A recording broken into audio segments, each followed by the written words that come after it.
Calling the roll. Regent Bradley. Regent Bartell. Here. Regent Burmaster. Here. Regent Connolly Kiesler. Here. Regent Gray. Here. Regent Keane. Here. Regent Davis. Here. Regent Loftus. Here. Regent McPike. Here. Regent Truitt. Here. Regent Randall. Regent Rosenzweig. Regent Salas. Here. Regent Seminis. Here. Regent Smith. Here. Regent Spector. Here. Regent Walsh. Here. Quorum is present. Thank you. Is Regent Rosenzweig coming by phone today? Yes, and Regent Randall. Where's the phone? They are. I don't see the phone. They're coming by phone. Good start. At this time, I turn it over to President Riley for introduction of Lieutenant Governor Barbara Lawson. Thank you, President Walsh, and good morning, all. It's good to see you all again. We missed you in the 2 weeks that you weren't here. I'm sure.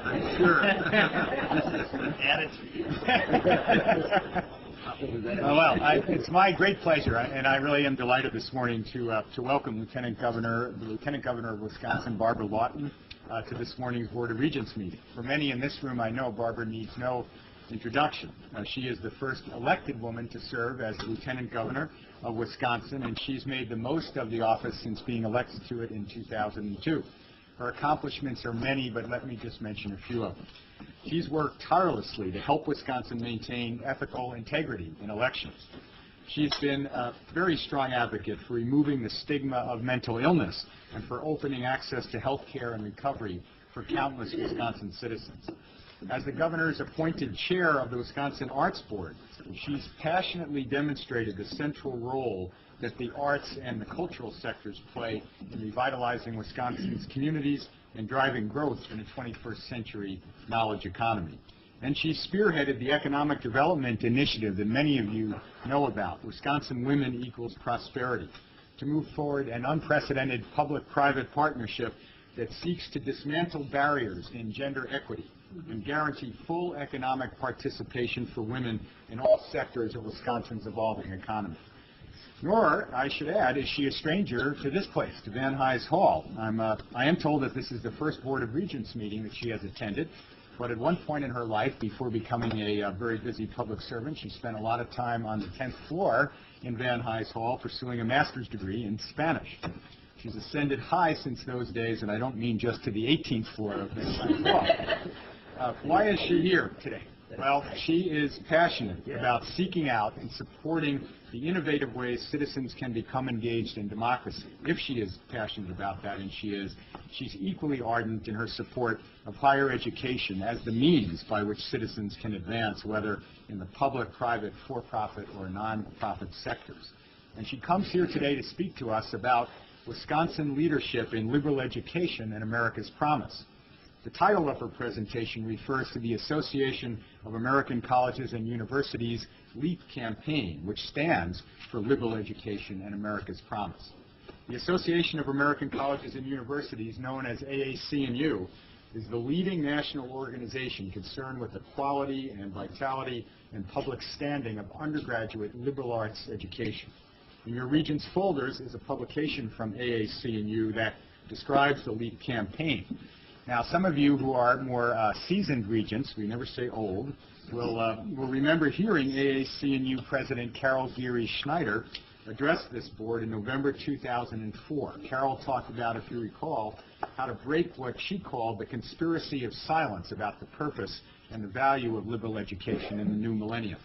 The core concern of AAC&U's LEAP campaign is to develop public understanding across sectors about the kinds of learning every student needs in order to succeed in the 21st century, not just in terms of specific career preparation, but also in terms of knowledge for lifelong learning, engaged citizenship, intercultural competence, and the ability to confront change and ambiguity. AAC&U announced its LEAP campaign in January 2005, and in that same month, they invited the UW system to be the pilot partner in realizing the powerful potential of this exciting initiative, and we're proud to be designated as such. The Wisconsin leadership part of the Lieutenant Governor's title also refers to her role as a member of the LEAP National Leadership Council, and I know she'll tell us more about that in a few minutes. It refers as well to some wonderful work being done at our UW campuses across the state by the deans and faculty who are members of the UW System Advisory Group on the Liberal Arts, or SAGLA. Our national leadership encompasses work being done in conjunction with SAGLA by several individuals in the UW System Office of Academic and Student Services, including Rebecca Karoff, Donna Silver, Melissa Kepner, and Helen Klebesaddle. Senior Vice President Cora Merritt, I should add, has lent her strongest support to this effort from its inception. So, let me now turn the floor over to Lieutenant Governor Barbara Lawson, after which I'll come back to wrap up and say a few words about the next steps we're planning with the Lieutenant Governor for the project. Lieutenant Governor Lawson, welcome. Good morning. Good morning. Am I wired for sound? Good. I am delighted to be here, and I thank you, President Riley, for your gracious welcome and for the opportunity to enrich the board's understanding of this exciting initiative and its potential impact on the UW system.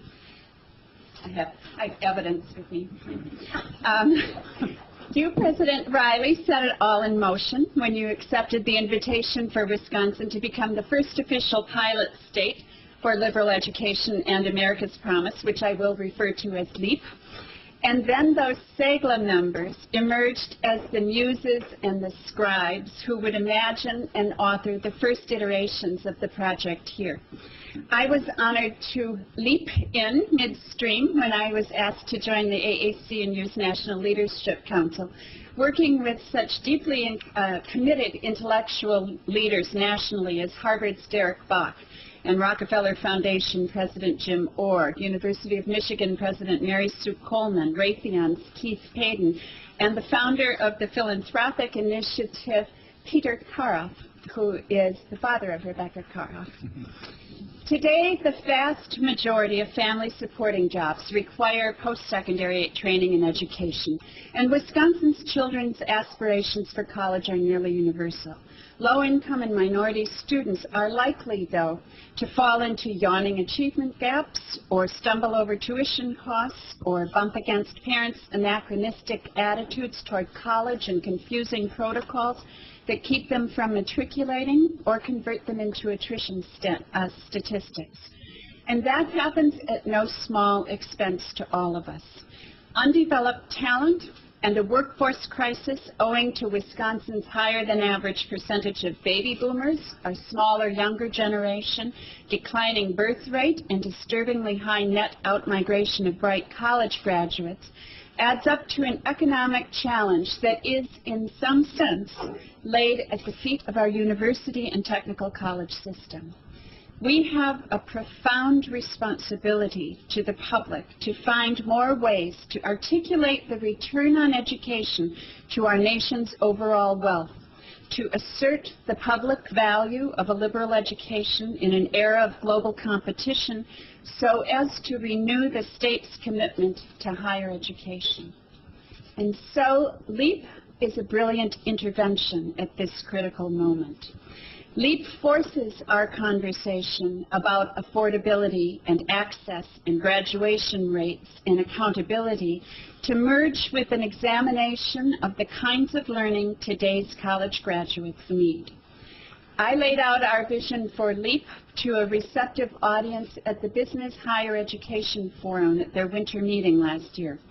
The nation's top CEOs told me that they want that 360-degree person who knows how to circle a problem, not the single-axis student with a deep but narrow learning. And the engineering community already calls for T-shaped students, the vertical part representing traditional elements of an engineering degree, and the crossbar underlining broader learning like ethics and global knowledge and intercultural literacy and strong communication and collaborative skills. MIT's Sloan School of Management has become a leader in the interdisciplinary approach with a deep connection to the university. Harvard's new business school dean announced a focus on globalization and research integrated with the other schools, as has Columbia Business School Dean Glenn Hubbard, who declares, quote, "You can't have a strong business school without a strong arts and science department."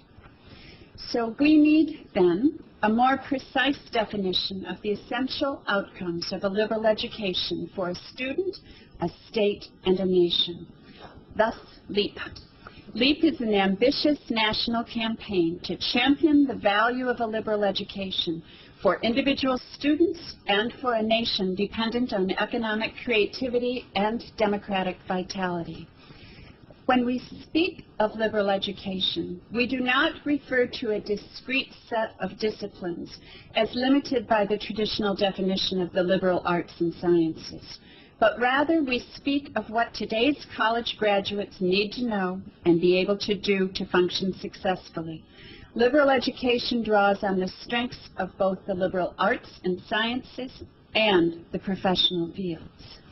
Encompassed in the notion of liberal education is a comprehensive set of goals and outcomes that are essential both for a globally engaged democracy and for a dynamic, innovation-fueled economy. And you, the Regents, have this in that packet you were given. The beginning of this circle is that list: the knowledge of human cultures and the natural and physical world, intellectual and practical skills, and it enumerates under them, or just goes further to describe, individual and social responsibilities, and integrative learning. These are all part of liberal education. So, from our front row seats for this seismic shift from an industrial to knowledge economy, we see clearly that a liberal education is quickly becoming the price of admission to a 21st century knowledge economy. As former Xerox CEO David Kearns asserts, the only education that prepares us for change is a liberal education. A liberal education prepares students for the reality they will encounter and meets the needs of employers, and with its grounding in ethics and social responsibility, prepares them for the world we want, and it deepens the nation's talent pool for innovation. So I believe that with broad commitment and bold leadership, this initiative can help inform how government and educational institutions evolve to support citizen success in this time of flux, drive development of appropriate metrics to measure their effectiveness, and assign responsibility for meeting these goals. And it will invite unprecedented partnerships to sustain it. LEAP addresses the need to change practices within the academy, to change public expectations of higher education, and the need for research to underwrite smart change and accountability and measure our progress. The National Leadership Council met in June, and part of our design of LEAP's agenda starts within the academy, that change that I referred to in practices. We are about to publish, but can't put out quite yet, the Principles of Excellence for Student Learning in Colleges as a compass for their planning a course of study, and as the base from which we will define a metrics for accountability. Related to the necessary changes in practices, the Leadership Council asserts that higher education institutions need to be loud and clear in stating the obvious. A 21st century student needs more math, more science, global and cross-cultural knowledge, intellectual agility, the essential learning outcome of a liberal education, regardless of your major or the school. Higher education also needs to underline that the new liberal education draws on both the strengths of the liberal arts and sciences and the professional fields. The academy needs to first articulate its reconceptualized liberal education from within, and then more must be done to identify and clarify these learning outcomes for the public. The academy is indeed best positioned to take leadership on the kind of learning that students need today. And the AAC&U research indicates that the Academy's understanding of what students need to learn today is backed up by what the business community, what employers are asking for. Leadership will involve working first internally with faculty governance and then externally with the regents and trustees at the local level and other community and statewide leaders. And that's where I join you. Our success will be guaranteed when campus action makes the teaching and the learning of liberal education outcomes intentional and a visible part of a student's educational success. The second part of the LEAP program creates the framework for public education and advocacy about liberal education. And it sidelines partisan rhetoric to center our focus on public policy on the real engine for smart growth and development, an intellectually agile workforce functioning as an ethical and engaged citizenry. It responds to the prevailing wisdom that business performance and national prosperity today depend on the creation and application of new knowledge, on our ability to innovate. It reestablishes the value of the work of the academy in mining, maintaining, and building knowledge. And it calls on those archetypal attributes of our nation's founders: creativity, innovation, risk-taking, and entrepreneurship. And it should trigger better understanding of how education policy from pre-kindergarten through grade 12 must be aligned in a continuum to support these goals, resulting in a more cost-effective public investment. Think of LEAP as a powerful centrifugal force for necessary change. Research, the third part of LEAP, underlines the challenges that lay ahead, notably the surprising lack of familiarity with the idea of a liberal education of so many students and their families. There is also a generalized distrust of all things liberal. And in fact, I must tell you that in the National Leadership Council, we have talked about this at length. And I'm one of the voices that continually asserts that this is a reference to a deeply important tradition, and we should not cede it, that we need to reclaim the meaning of the word. Too many students headed this way think of their college education as a private rather than a public good. They seem to be ignorant to the fact that the public and the private sectors already underwrite a significant portion of the cost. And there's more. At a recent panel on higher education and the state's economy here in Wisconsin, former Blue Cross and Blue Shield CEO Tom Hefty repeatedly asserted that the UW had fallen behind other schools when it came to working with business. He was contending that the entire system must better cater to business needs. He said, "I don't think at this stage business is ready for a partnership with the university with the level of trust there is necessary to have a partnership. It's a supplier relationship and a customer relationship. The business sector wants to see a rate of return." The research is there to show us the rate of return to our economy. So let's see Mr. Hefty as a canary in the mine and understand that business leaders don't seem, and I know this from the Business Higher Education Forum and from the research that has been done by LEAP in focus groups with business leaders, that they don't feel fluent. They're not confident in their fluency in matters of higher education. And they don't fully understand the fragility that has been bred into this mighty economic engine by too many years of declining state support. And alumni have been better developed as donors than as advocates. We can't build public confidence in higher education without giving the public a sense of fluency when speaking about it, without giving them a way to think about it and the words to support their position. So the University of Wisconsin, I believe, is an ideal place to pilot LEAP. And I'm so delighted that President Riley saw the wisdom of that.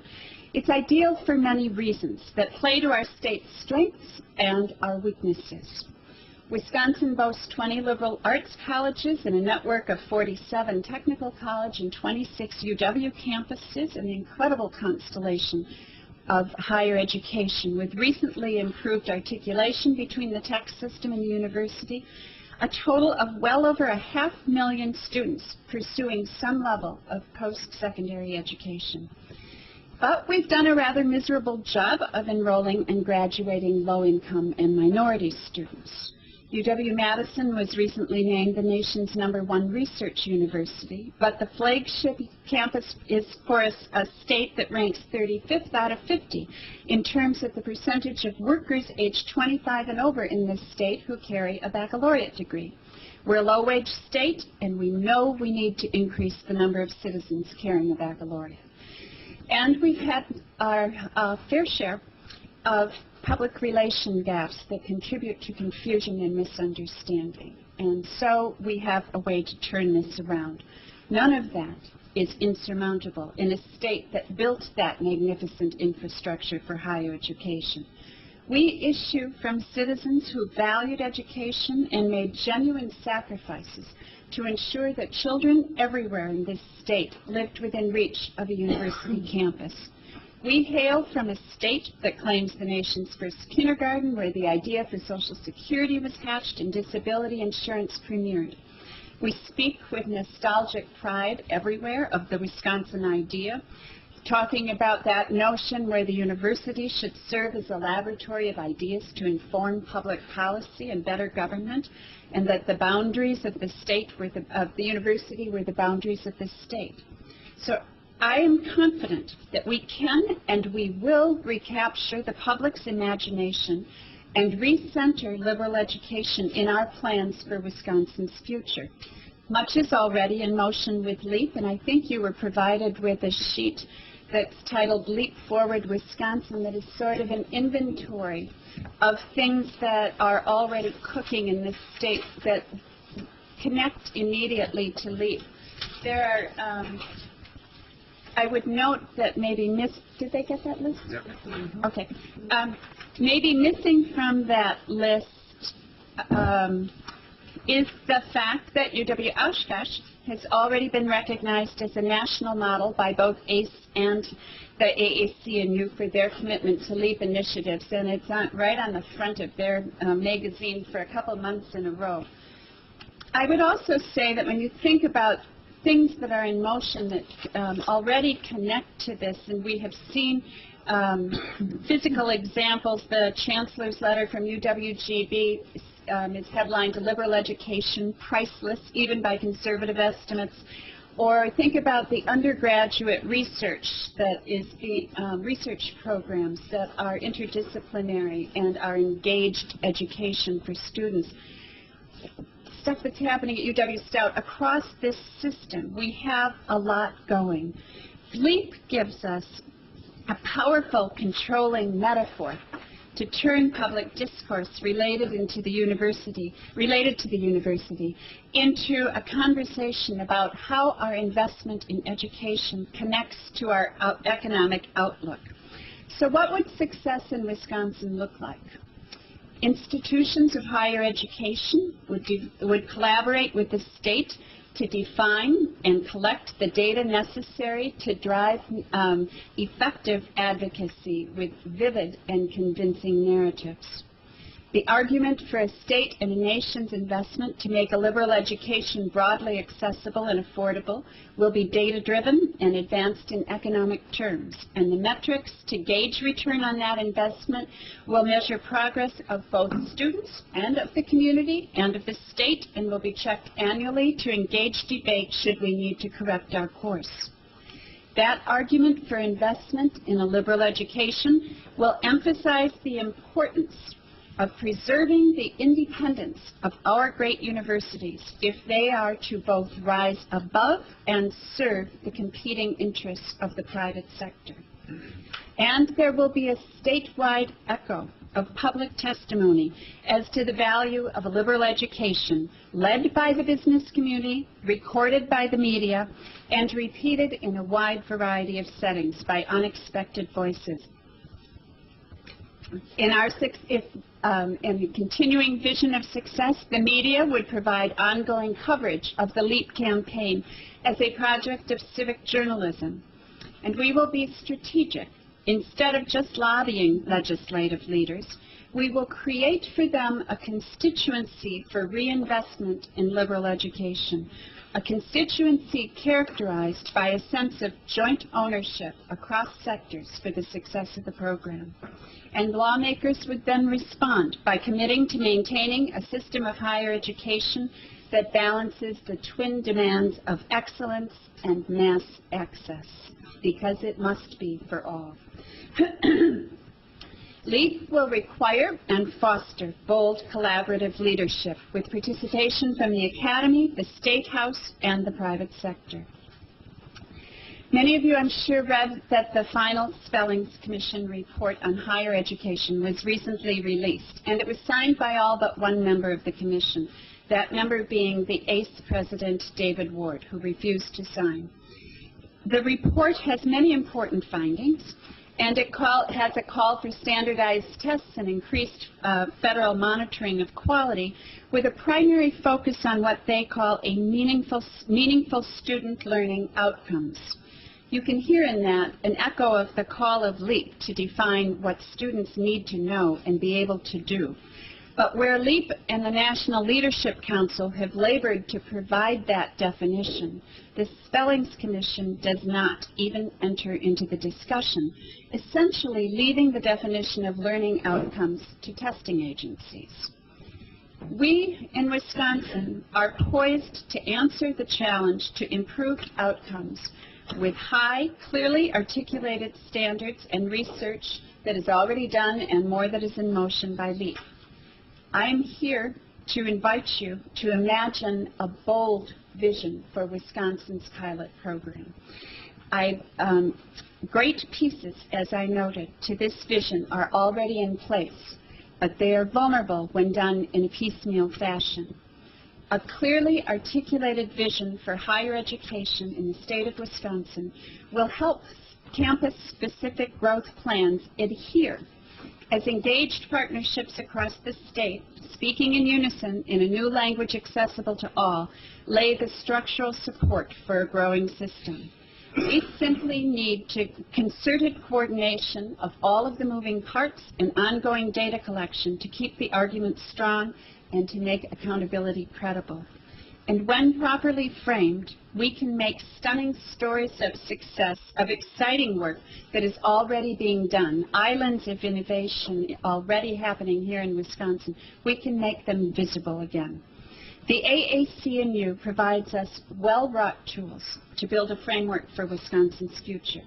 We have a profound responsibility to the public to find, and I repeat this, to find more ways to articulate the return on education to our nation's overall wealth and our states, and to assert the public value of a liberal education in the era of global competition so as to renew this state's commitment to higher education. Thank you.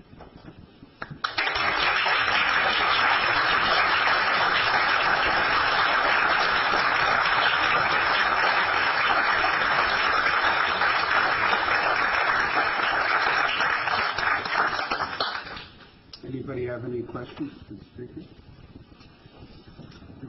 Regent Crane? I'd like to make a comment. This topic is this topic is one of the reasons I am delighted to be on the Board of Regents, because I think that in many ways we have concentrated too much in the way we discuss higher education as simply preparation for careers.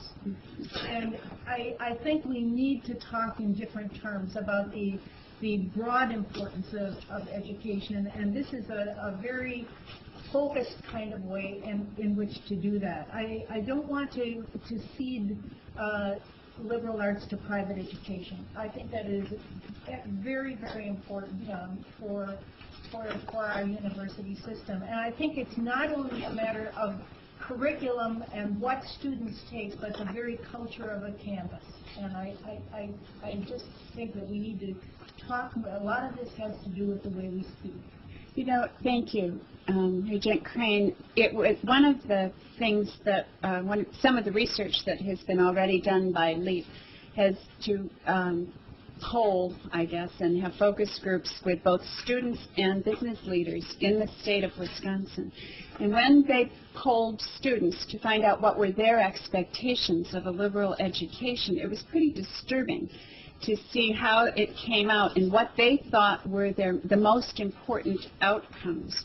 Their most important outcomes listed maturity and tangible business skills, strong work habits, teamwork, and self-discipline. That was the top rank.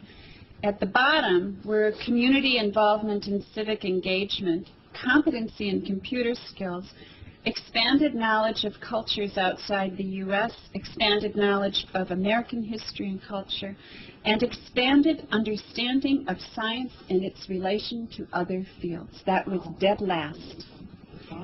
So we have to, the sense of urgency for the way that that we communicate what we're doing and get better at doing it and measuring it, to me, is huge for the very economic well-being of this state. Any other comments or discussion for Regent Davis? Comment. It's a very impressive group of leaders that are on the, I don't know if you call it board of directors, yourself included, and I wondered, and this is a hugely ambitious agenda, for all the reasons that you listed in your presentation, as well as the comment from Regent Crane. So I guess my question is, is it your sense that the passion of the leadership is there for the long haul? And, because I suspect that there's going to be some bumps in the road, fits and starts along the way. If you care to comment on whether the engagement of the support for LEAP is a long-term agenda, or is it your sense that it can wane? Are you speaking of the national level or the state? Well, I was speaking of the national level, but if you care to comment on national and state. At the national level, it is unwavering, and they know that with the 50 states and the nation of 50 states, that you need to have probably 10 years to roll this across the nation. How exciting, though, that we've agreed to start it in the center so that it as that centrifugal force for the work that they do.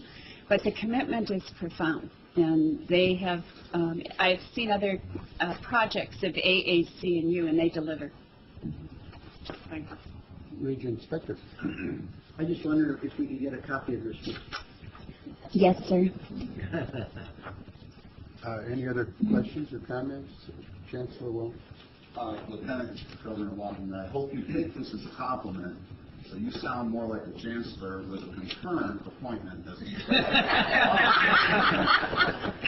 I'm a wannabe academic, remember? I really want to thank you for the great leadership you're providing in the state and nationally for liberating and enlightening education. Thank you so much. Any other comments or questions? Okay, thank you very much. That was extremely interesting. We appreciate your efforts in this area. Thank you. I feel like we're a small step away with the proper commitment and focus and pulling the pieces together and building a bold vision together, that we're a small step away from doing a very big thing for this state. Thank you. Thank you very much.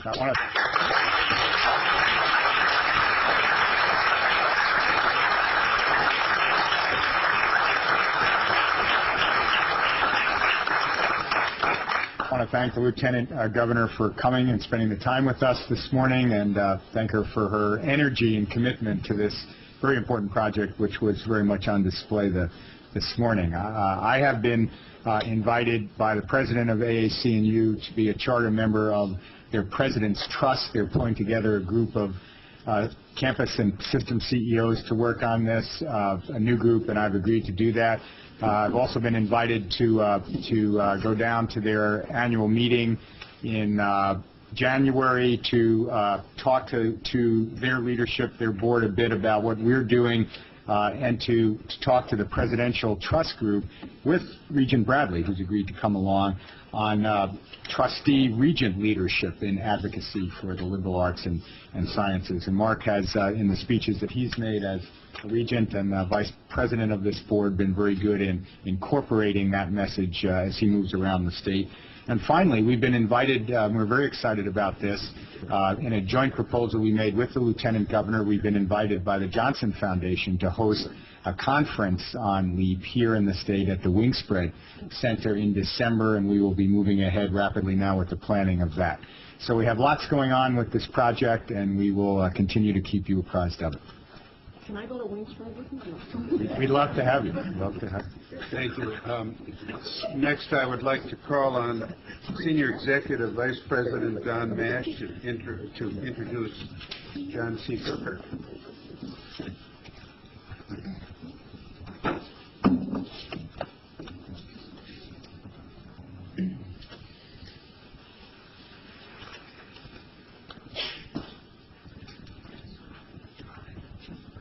Regents, President Riley, Chancellors, and other special guests, good morning.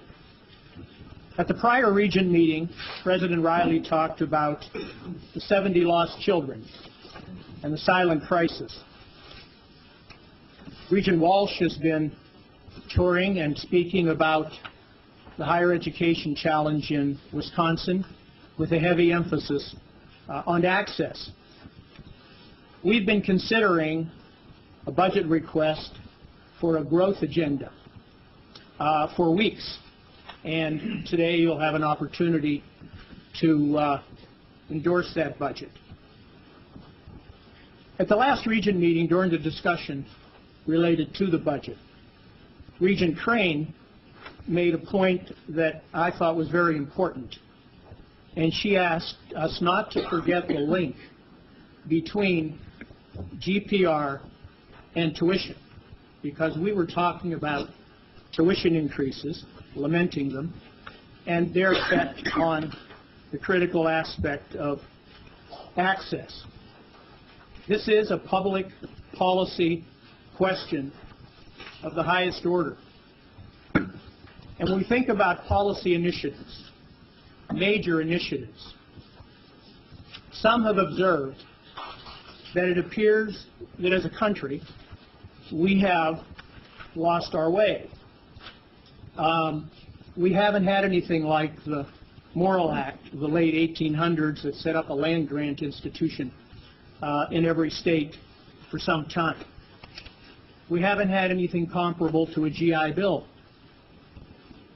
The community college movement, which, by the way, was Truman's administration.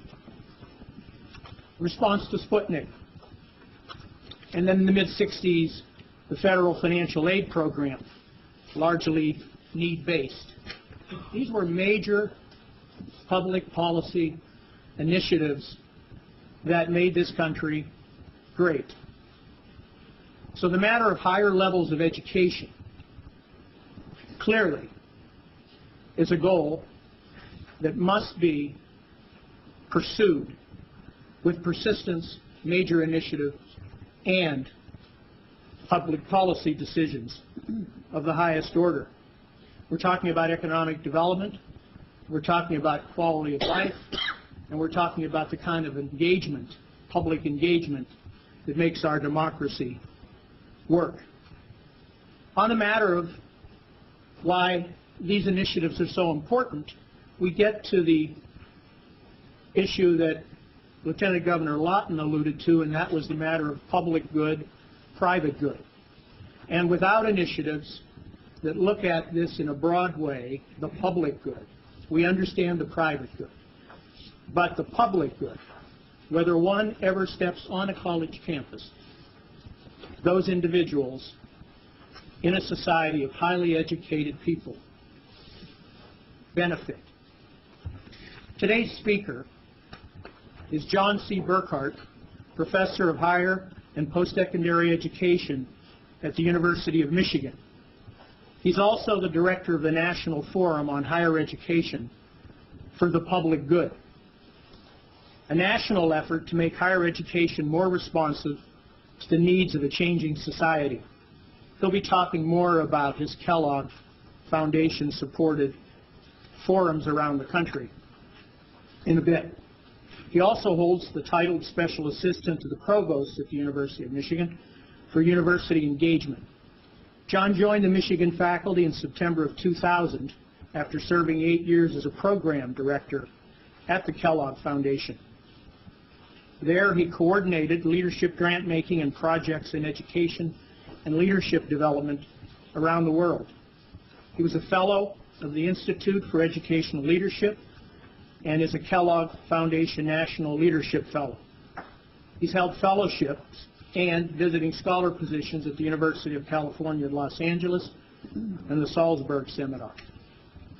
In 2004, Dr. Burkhardt served as Senior Policy Advisor to a statewide commission convened by Governor Jennifer Granholm to direct the course of Michigan's higher education system. He also served as a member of the Blue Ribbon Commission on Higher Education for the Civic Good, appointed by the Michigan State Legislature in 2004. He received a bachelor's degree from Oakland University, a master's degree in education from Michigan State University, a master's degree in psychology from the University of Michigan, and a doctorate from Michigan. Over his career, he has worked and he's been supported by many national and regional foundations and agencies. His most recent book is Higher Education for the Public Good, Emerging Voices from a National Movement, which came out just recently. And members of the Board of Regents and the chancellors will receive today a monograph which pulled together the work of all of the forums that were conducted around the country on the matter of public higher education for the public good. Dr. Burkhardt is joined today by his assistant, Nate Don Burnett, who's a doctoral candidate in higher education and public policy at the University of Michigan. Nate spent 4 years at Marquette University, by the way, and his wife is a native of Wisconsin. I'm going to ask Nate to stand, and we're going to recognize him quickly here. Now, the reason for asking Nate to stand before the speaker is that on the way from Detroit last night on a late flight, our speaker's luggage did not arrive. So today, he's wearing one of Nate's shirts. And he said to me before coming up here that the next time he hires an assistant, they'll be close to his size. Without further ado, please welcome John C. Burkhardt.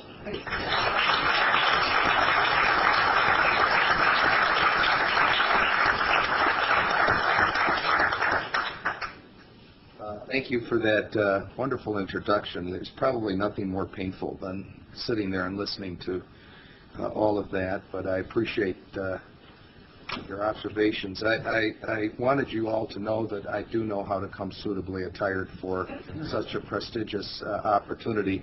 Apparently Northwest Airlines thought that they needed what I had packed more than I did. And Nate was so helpful in the development of this presentation.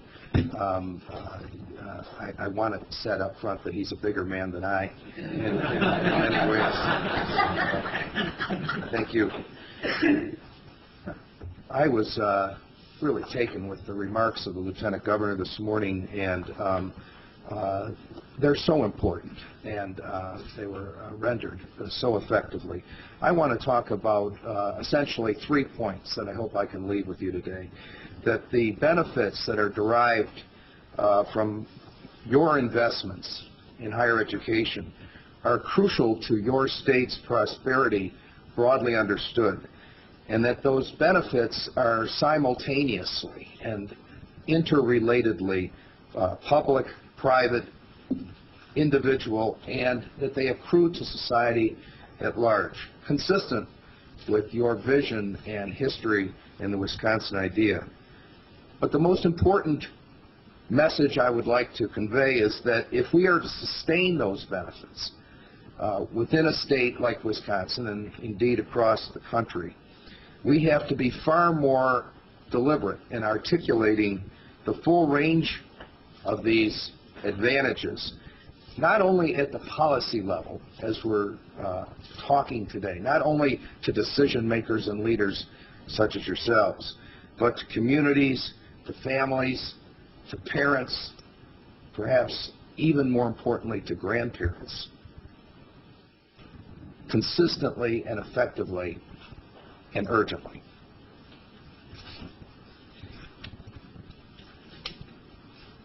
Given the nature of what we do at the University of Michigan, it would be tempted to provide you with a mountain of data that would underscore this importance of the public good.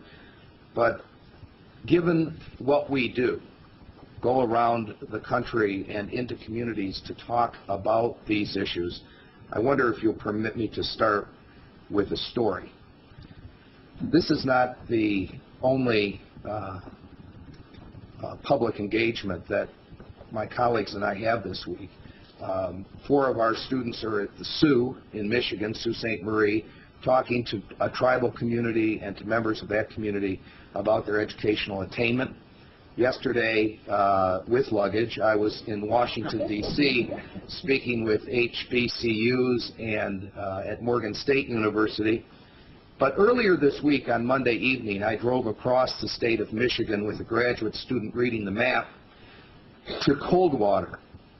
And in Coldwater, we met with a group of farmers who gathered at 6 p.m. at the end of their day to talk about educational attainment in Coldwater, Michigan. After some conversation about the weather, I think all Farm Bureau conversations almost always start there, don't they? And tomato crop, we got down to a dialogue that we have constructed that allows people to talk about who is college for. One farmer made an interesting observation about that, which focuses on this individual and public perception. He said, every litter has its runt. Perhaps college isn't for everyone, but every runt belongs to a litter. He also said that given the property tax as the way that we finance our community college infrastructure in Michigan, he's disturbed by the reticence of his cows to learn to read. He's paying a hefty price based on his acreage to support an educational system that he has trouble understanding exactly how it might benefit the work to which he's professed. The National Forum on Higher Education for the Public Good was funded through a series of grants from the W.K. Kellogg Foundation. We've since been funded by a number of others as well, with the purpose of increasing awareness, understanding, commitment, and action relative to the public role of higher education in the United States. This came out of considerable work at the Kellogg Foundation, particularly with land-grant institutions, and the realization that the public was having a hard time translating what we do in higher education to social improvement. We had done a very effective job of convincing families and students that going to college had an individual and an economic benefit. But by our analysis at Kellogg, we were actually contributing to a trend within our society towards greater isolation and individualism at the expense of a national commitment. And we clearly saw evidence of this at the community level. And so why we went into this work originally with the intention of creating a national discourse, not unlike that cited by the Lieutenant Governor, we quickly determined that this conversation had to take place at the local level, in communities, because we were unlikely to establish any form of ongoing, sustained public support for the ideals that we were describing without cultivating support in public judgment, public will at the local level. We've coined this idea of grass tops influence and grassroots influence. And if you reflect on the ecology of grass, and I'm not come to Wisconsin to explain that, nor could I, you'll recognize that that whole system is important, that what comes up eventually is seeded and renews and is generative in terms of our awareness. Now, I won't spend a lot of time trying to convince you that most Americans love higher education. Since World War II, it has been among the most admired social institutions with Americans. And around the world, the American system of higher education has been envied and copied for 50 years. I spent a great deal of time working at the Kellogg Foundation in the former Soviet Union, trying to restore a higher education infrastructure in an atmosphere of ideological freedom. And in country after country, there has been a fascination with our research universities, but also with our community and technical colleges. And the very idea of mass education at the post-secondary level. Families want their children to go to college. 90% of parents indicate that they want their child to go to post-secondary education. 80% of 8th graders indicate that they plan to go to college upon completing high school. And we're all aware of what happens between that point and the point of enrollment. We also know that despite many efforts over many years, the graduation rate is still less than 50% among those that attempt college. And 50% of individuals across the country will say that they believe that their lives have been personally enriched and they have been economically affected by the presence of higher education in their state or community. There's a very high level of agreement in American society about the importance of higher education. College graduates are better off than others. Just some quick statistics. 50% of college graduates signed a petition in the last month on a political matter, as opposed to 40% of those with some college and 22% of those going to high school. 24% of college graduates have attended a political meeting or rally in the last month, opposed to 18% with some college, 10% with high school. 54% of college graduates worked on a community project in the last month, 41% with some college, 25% or less than half of the number with college graduation haven't been involved. We're all very familiar with the private and the public economic benefits of higher education, and around a table like this, people readily cite that fabled statistic that a college graduate will earn $1 million more over their lifetime. We've done a very effective job of touting that advantage as a primary, if not the primary, return on higher education investment. But in 1998, Jamie Marasotis, working with the Institute for Higher Education Policy, elaborated a somewhat more sophisticated understanding of higher education and its benefits. We're very familiar with the economic benefits as described across the top, the increased tax revenues, the productivity gains, the consumption gains, workforce flexibility, and a decreased reliance on government financial support being among the public economic benefits. We know about the private individual benefits that are economic. We know less about those benefits that are described below the line, the social benefits. There's good research forming on the reductions in crime, increased philanthropy, involvement in civic life, social cohesion and an appreciation of diversity, which is a terribly important 21st century variable, the ability to adapt and to use technology, and at the individual level, there are a number of benefits associated with personal health, improved quality of life for our children, consumer decision-making, and others. Let me just offer you a few ideas of some of these statistical benefits as they apply to the state of Wisconsin. Personal health, the thing to take away from this chart is the upward slope of improvements in personal health associated with higher levels of education. The red bar relates to Wisconsin experience. The blue is national.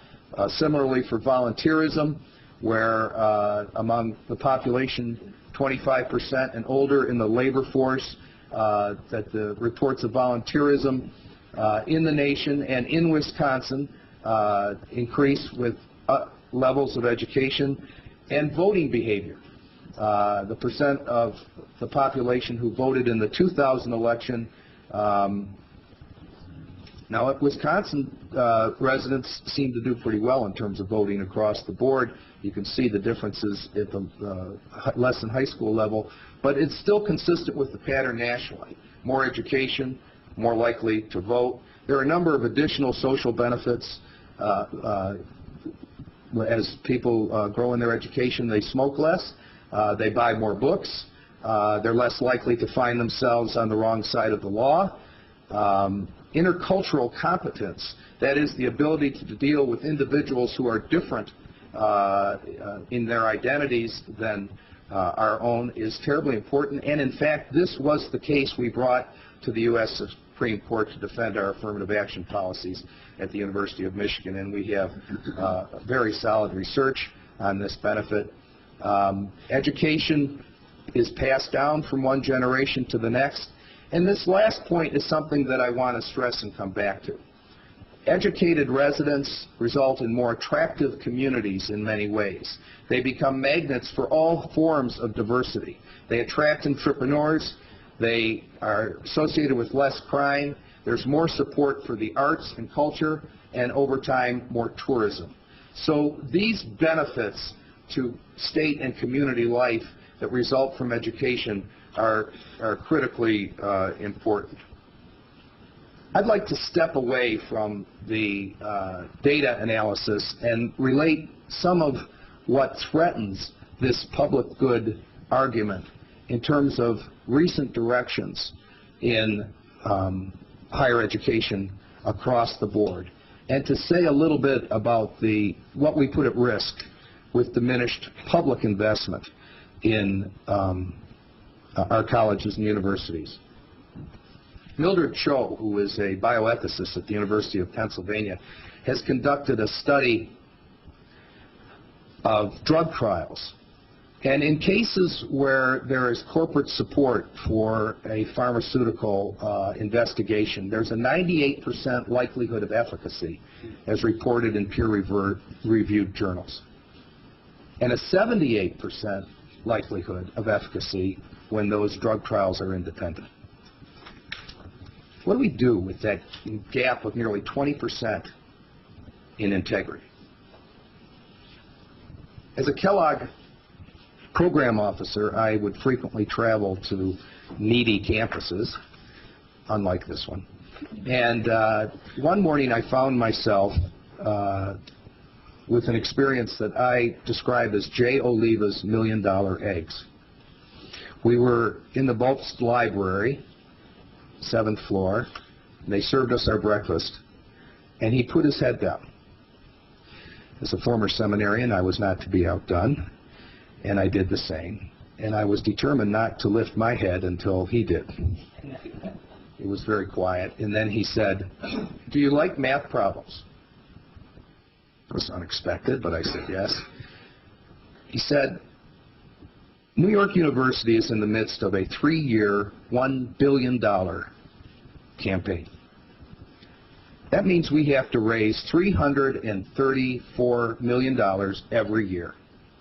Now, if I take off one weekend a month, over that period, I have to raise, and the people working with me raise, $1 million every day. So when I look into one plate of eggs, I know that before I have breakfast again, that the people of New York University have to identify $1 million of value and sell it off for us to achieve our goal." Now, referring to the presidents and chancellors here, if your consciousness is alerted to that type of a responsibility on a day-to-day basis, first of all, I apologize for even bringing it to your attention. But that knowledge that each day we have to gather from the assets established on our college campuses, the intellectual and physical and human assets on our campuses, identify $1 million worth of value, wrap it up and convey it to society, generally to an individual donor, that's a sobering responsibility. I have to give you a story about winged helmets and maize and blue. I hope at this time in the football season you can accept this in the way that it's intended. I read in the Detroit Free Press that when Tommy Amaker, who is our very successful, respected basketball coach, was finalizing his contract at the University of Michigan with Bill Martin, who's a Michigan man and a person of high integrity. Mr. Amaker said towards the end of their discussions, Bill, I have a FILA contract. Will that be a problem? And Bill Martin, a U of M alumnus and a person we all respect, recently president of the U.S. Olympic Committee, said, Tommy, the University of Michigan is a Nike school. My friends, I'm a U of M graduate. I am very proud of it. The University of Michigan is not a Nike school. It is not a Whopper school. It's not a Reebok school. It's not a Pepsi school. And yet our athletes who can't receive a pizza outside of the NCAA rules are branded on their chest, just over their clerical with the swoosh, for which we received $12 million. Now, to this point, the library at Michigan, the law quad, the arboretum, none of these bear swooshes yet. But as we think about the privatization of what we do, we have to stop and ask ourselves, is this the legacy that we want to lead? Now, lest you think that this discussion is rooted in a romanticized or abstract idea of the public good, let me offer you a few thoughts about what has come about in the last several years as a result of our disinvestment in higher education as a social and public benefit, and the shift of costs from the public to families and children. This slide gives some indication of economic activity worldwide. It's taken from a series of pictures across the world, and you can see that currently, or at least in 2003, there's a tremendous amount of economic activity in the United States, as indicated by lights on at night, and much of it in the Great Lakes region. Working age U.S. citizens 25 to 64, the United States ranks first in those that have college degrees, just under 30%. Investments in higher education as a share of the GDP, 2.7%, we rank first. The percentage of high school graduates that are prepared for what's called tertiary education on an international basis, this is for us post-secondary, it's actually the same idea, the U.S. ranks fourth. But let's look a little more closely at some of these investments. Of the 2.7% GDP investment, only 0.9% is public, ranking us 12th. The remainder has been shifted over the last 30 years to families and other private sources. The current degree attainment for our citizens is 32.9% within those that are entering the workforce 25 to 34 years old, and we rank 12th in that cohort, which is obviously a terrifically important group for the future of our society. Advanced graduate level degrees awarded, we once were unparalleled. We're now 14th. The United States is first in terms of laws, degrees granted in social sciences, in business, and the law, which is very important, but we're 28th in engineering. And the percent of our high school graduates that are prepared for all post-secondary education leaves us 6th, despite our investments in high schools. I'll skip quickly over this information about Wisconsin and the region. It's information that you're very familiar with. The state is 18th in population. In this region, Illinois is the largest. 5th, Wisconsin is 18th in median household income, still high. Minnesota is 11th. Wisconsin is 15th. in terms of state and local investment in higher education per capita, tops in the Great Lakes region, and Wisconsin is 30th in percent of adults above 25 with bachelor's degrees or above. Minnesota ranks 12th. As we look at degree attainment by state, even in a nation that is starting to fall behind others in the world, Wisconsin is below the mean, and there are some states within our very region, Minnesota being one of them, that are growing in their lead over both Michigan and Wisconsin.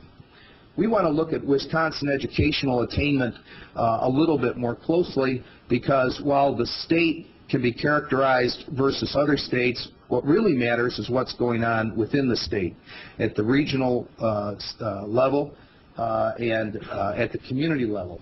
It probably won't surprise most of you to see that the attainment level is higher in certain parts of your state. Rates are very high in Dane County, as one might expect, but there are also high concentrations in the Fox Valley region and to the northwest. But as it happens, counties with lower rates of attainment are commonly without extension campuses.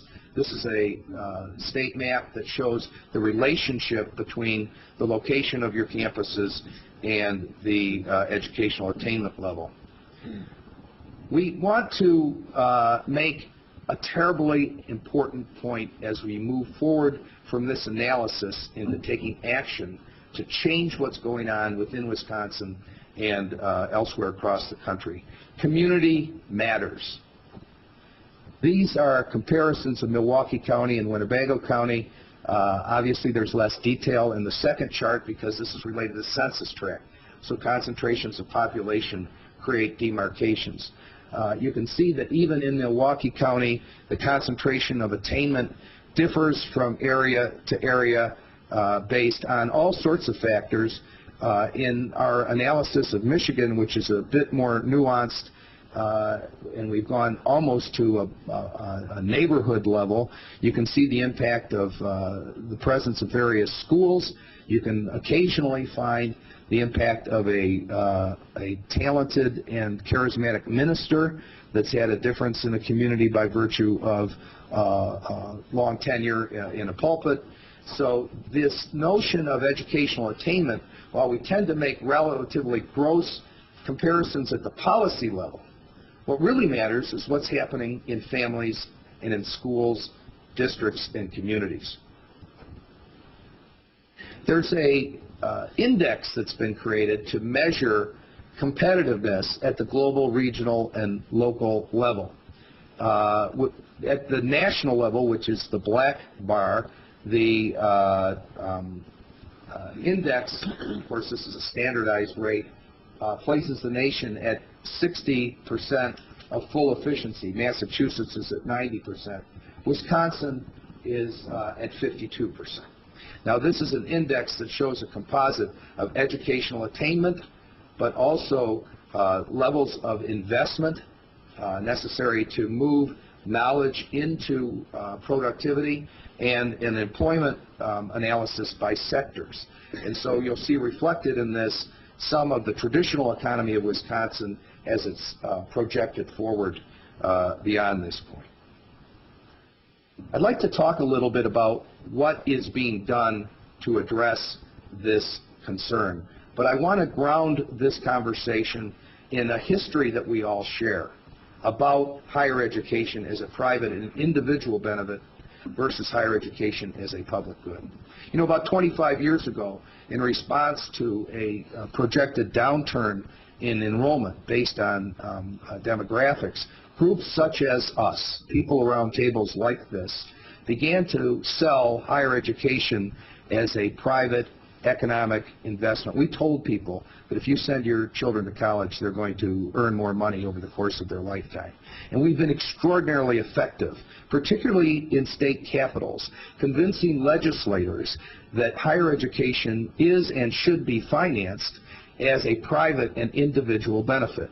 And you can see the shift in who's paying for college on that basis, can't you? That seems clear enough. what we have failed to recognize is how it's changed what happens on our college campuses and to our students as well. There's been a tremendous out-migration of students from the social sciences and the human service professions into programs that constitute a better investment of a sizable family investment.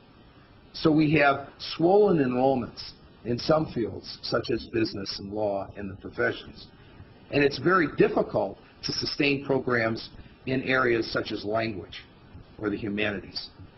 And then one morning, we wake up to realize that we truly are a nation, aren't we, that needs people that can speak more than one language, that needs people who understand comparative world religions, that needs people who understand feminist anthropology, that these are going to be the survival skills for us as a society and as a nation.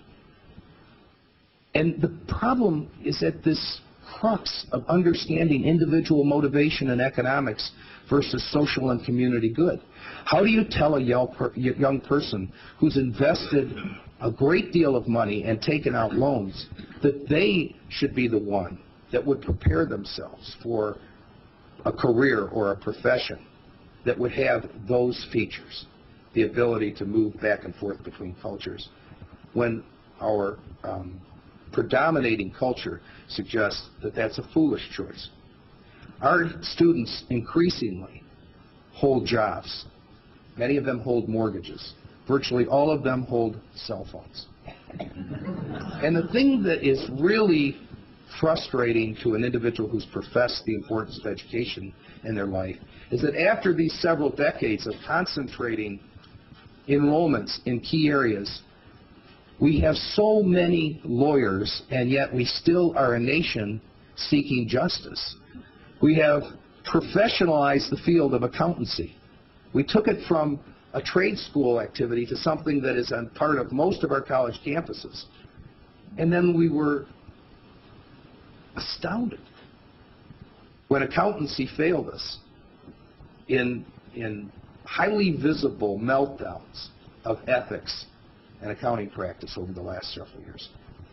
If you had told me at the time that I professed the value of education in my life that we would find a way to attract such a high percentage of American citizens to come to our college campuses, and that we would begin to move the aspiration rate of people of color closer to that of the dominant majority, I would have never anticipated the gaps in achievement in our communities and the disparity of incomes. So what can we do about something like this? I want to describe just a couple of state policy initiatives very quickly. There are 8 commissions underway right now around the country that deal with these issues. Higher education's importance to the state. Most of them focus on economic returns. Our work has been placed side by side with that, an awareness of the public and social benefits that come from higher education at the same time. Nate Dawn Barnett was the senior policy researcher for a commission in our own state, organized by our Governor Jennifer Granholm, the Cherry Commission, to which your Lieutenant Governor made reference, and 20 recommendations have resulted from that work. At the community level, we are deeply engaged in trying to discuss with citizens their perspectives on this notion of higher education as a public good. In our original focus groups, there was no understanding of that concept whatsoever among the American citizens we spoke with. There were 2 attributions made of the concept of public good, by the way. One was the public good is when the government wants to relieve you of some asset on the basis of some argument that others will benefit. The second was that the public good was the maximization of all private benefits simultaneously. Other than that, this notion of a public good really did not resonate very well. We've got a lot of work to do along those lines.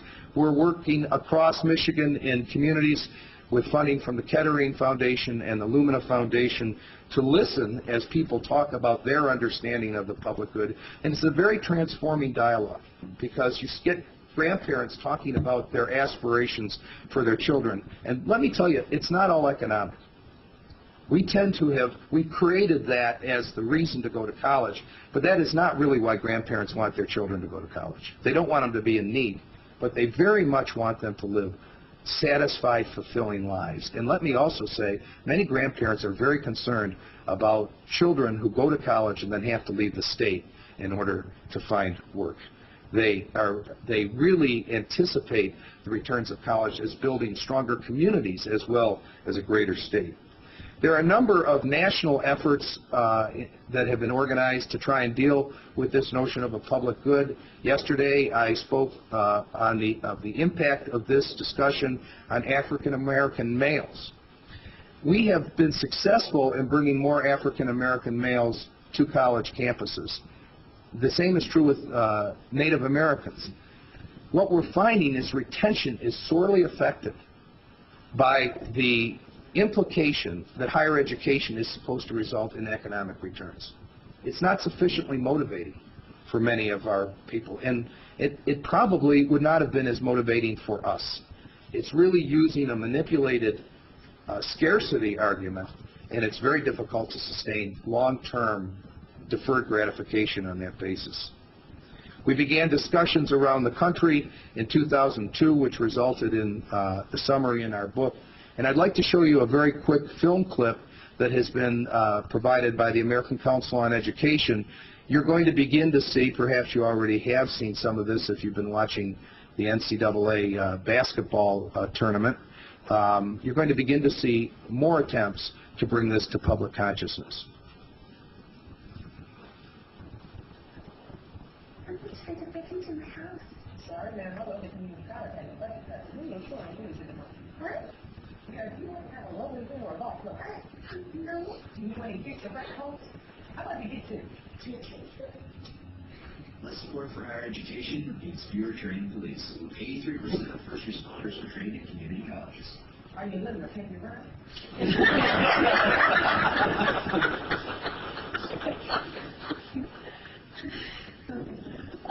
Well, are you limber? Can you run? Let me wrap up. I want to summarize the key points that I think need to be made by people like you when you speak with your neighbors and the others that you influence. The benefits of higher education are simultaneously and interdependently private, economic, social, and public. We need to do a great deal of better research to demonstrate these social benefits, those that are described below the line, and the related outcomes. Secondly, we need to articulate them not as dichotomous and competing, but as complementary and reinforcing. And we need to stress their intrinsic relationship to the motivations of both teachers and learners. If you think about the faculty members that you know, it is not highly motivating for them to think of themselves as simply preparing the nation's workforce for the future. Many of them come at it not with an opposition to gainful employment, you know that very well too, but because they think that they are involved in a transforming activity, and students come with that same objective. And we need to articulate these benefits not only at the policy level in rooms like this, but at the grassroots as well. I think it's important for us to reflect in summary on why this argument is not just a philosopher up here ranting about the Wisconsin idea. The new economy is entirely changing. It is global, regional, and local simultaneously. The opportunities are formed at all of these levels. The markets for Wisconsin products are global, regional, and local, as is the competition that shapes these markets. We are in many ways, more than ever, in a global workforce environment, and we need to remember that it was our society and our ideals which shaped the workforce environment we're now entering, as we combine the notions of capitalism and democracy as twins in our public policy over the last 50 years. And not to be forgotten, the very consciousness, especially the cultural and the political consciousness of all Americans is increasingly global, regional, and local. Very few problems that we encounter, whether it's the size of the shampoo bottle that you wish to travel with, or where your son or daughter is going to find their job, can be understood solely in a local or state or global context. They're all related. The new tourism is simultaneously physical and international. And this should be of tremendous interest and concern to a state like Wisconsin. When we do our analysis of Michigan as a state, there is a very low educational attainment level in the areas around our state which border Great Lakes. And there's a belief system as we go into those communities and talk with those young people and their families that tourism will always be a secure economic opportunity. But tourism is increasingly connected to cultural and intellectual life as well as physical assets. Wisconsin has beautiful, world-famous vistas. In fact, there's a really nice one just outside of Don Mash's office if you get them to let you in. But increasingly, tourists, visitors, look for opportunities to appreciate not only natural beauty, but cultural and recreational opportunities that are consistent with their time in life. It will be virtually impossible to sustain Wisconsin tourism with kayaks or to suspend it from a bungee as more and more people at older times in their lives come to view your state. Let me close with this metaphor that smart is the new water. In the 18th and 19th century, we used water to run the mills and to move lumber and minerals. We irrigated with water. Water, in effect, attracted us together and it settled our communities. Water also entertained us, and water chastened us. Water absorbed our excesses and the runoff of our industry. Water is a public good, as we know in the Great Lakes. It's perhaps the best metaphor I can think of to why an asset with individual and a physical, tangible property is also something we all share. And we depend collectively on one another to protect it. In Michigan, as you might know, we all identify by virtue of water. If you ever ask for directions in our state, someone is likely to hold up their hand and point to one part of the state or another on the basis of our peninsula. Let me also tell you that in our discussions in Michigan, which we've been conducting around the culture of education at the community level, we found an interesting relationship to water. Most people will say, as long as we're in Michigan, we'll always have our water. And I hope that's true. It's such an important part of our lives. But with the outmigration of jobs and our sons and daughters and grandchildren to other parts of the country that badly will need fresh water as we move into the remainder of the 21st century. As we move electoral votes and congressional seats outside of the Midwest, how will we protect this great asset of our water? Now, smart is the new water.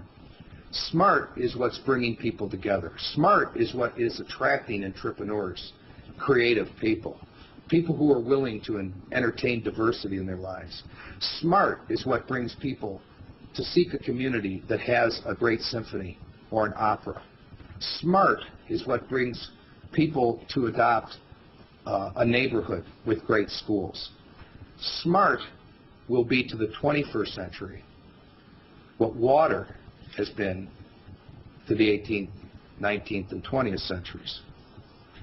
I want to thank you very much for this opportunity to describe an issue that I think is of great importance, I hope, to all of you and certainly to our country. And I want to thank Nate and my other colleagues at the University of Michigan for their help in preparing this presentation. Thank you very much.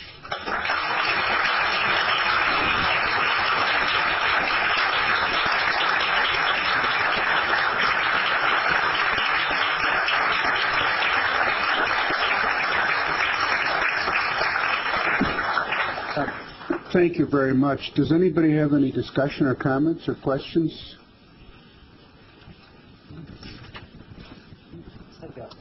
Yes, Mike. I think your presentation was terrific, and don't take my comments as anything but. My experiences on the local scene of having been an elected official 37 years ago on the school board and comparing it to today, and a local president of a community and comparing it to today, is that while what you say is right, that higher education is a public good, it doesn't get at the real question is, why don't people agree with you as much as they used to? What is it about our society which is causing people our children's ages to be much more private-oriented? They value a new kitchen more than they value a new school.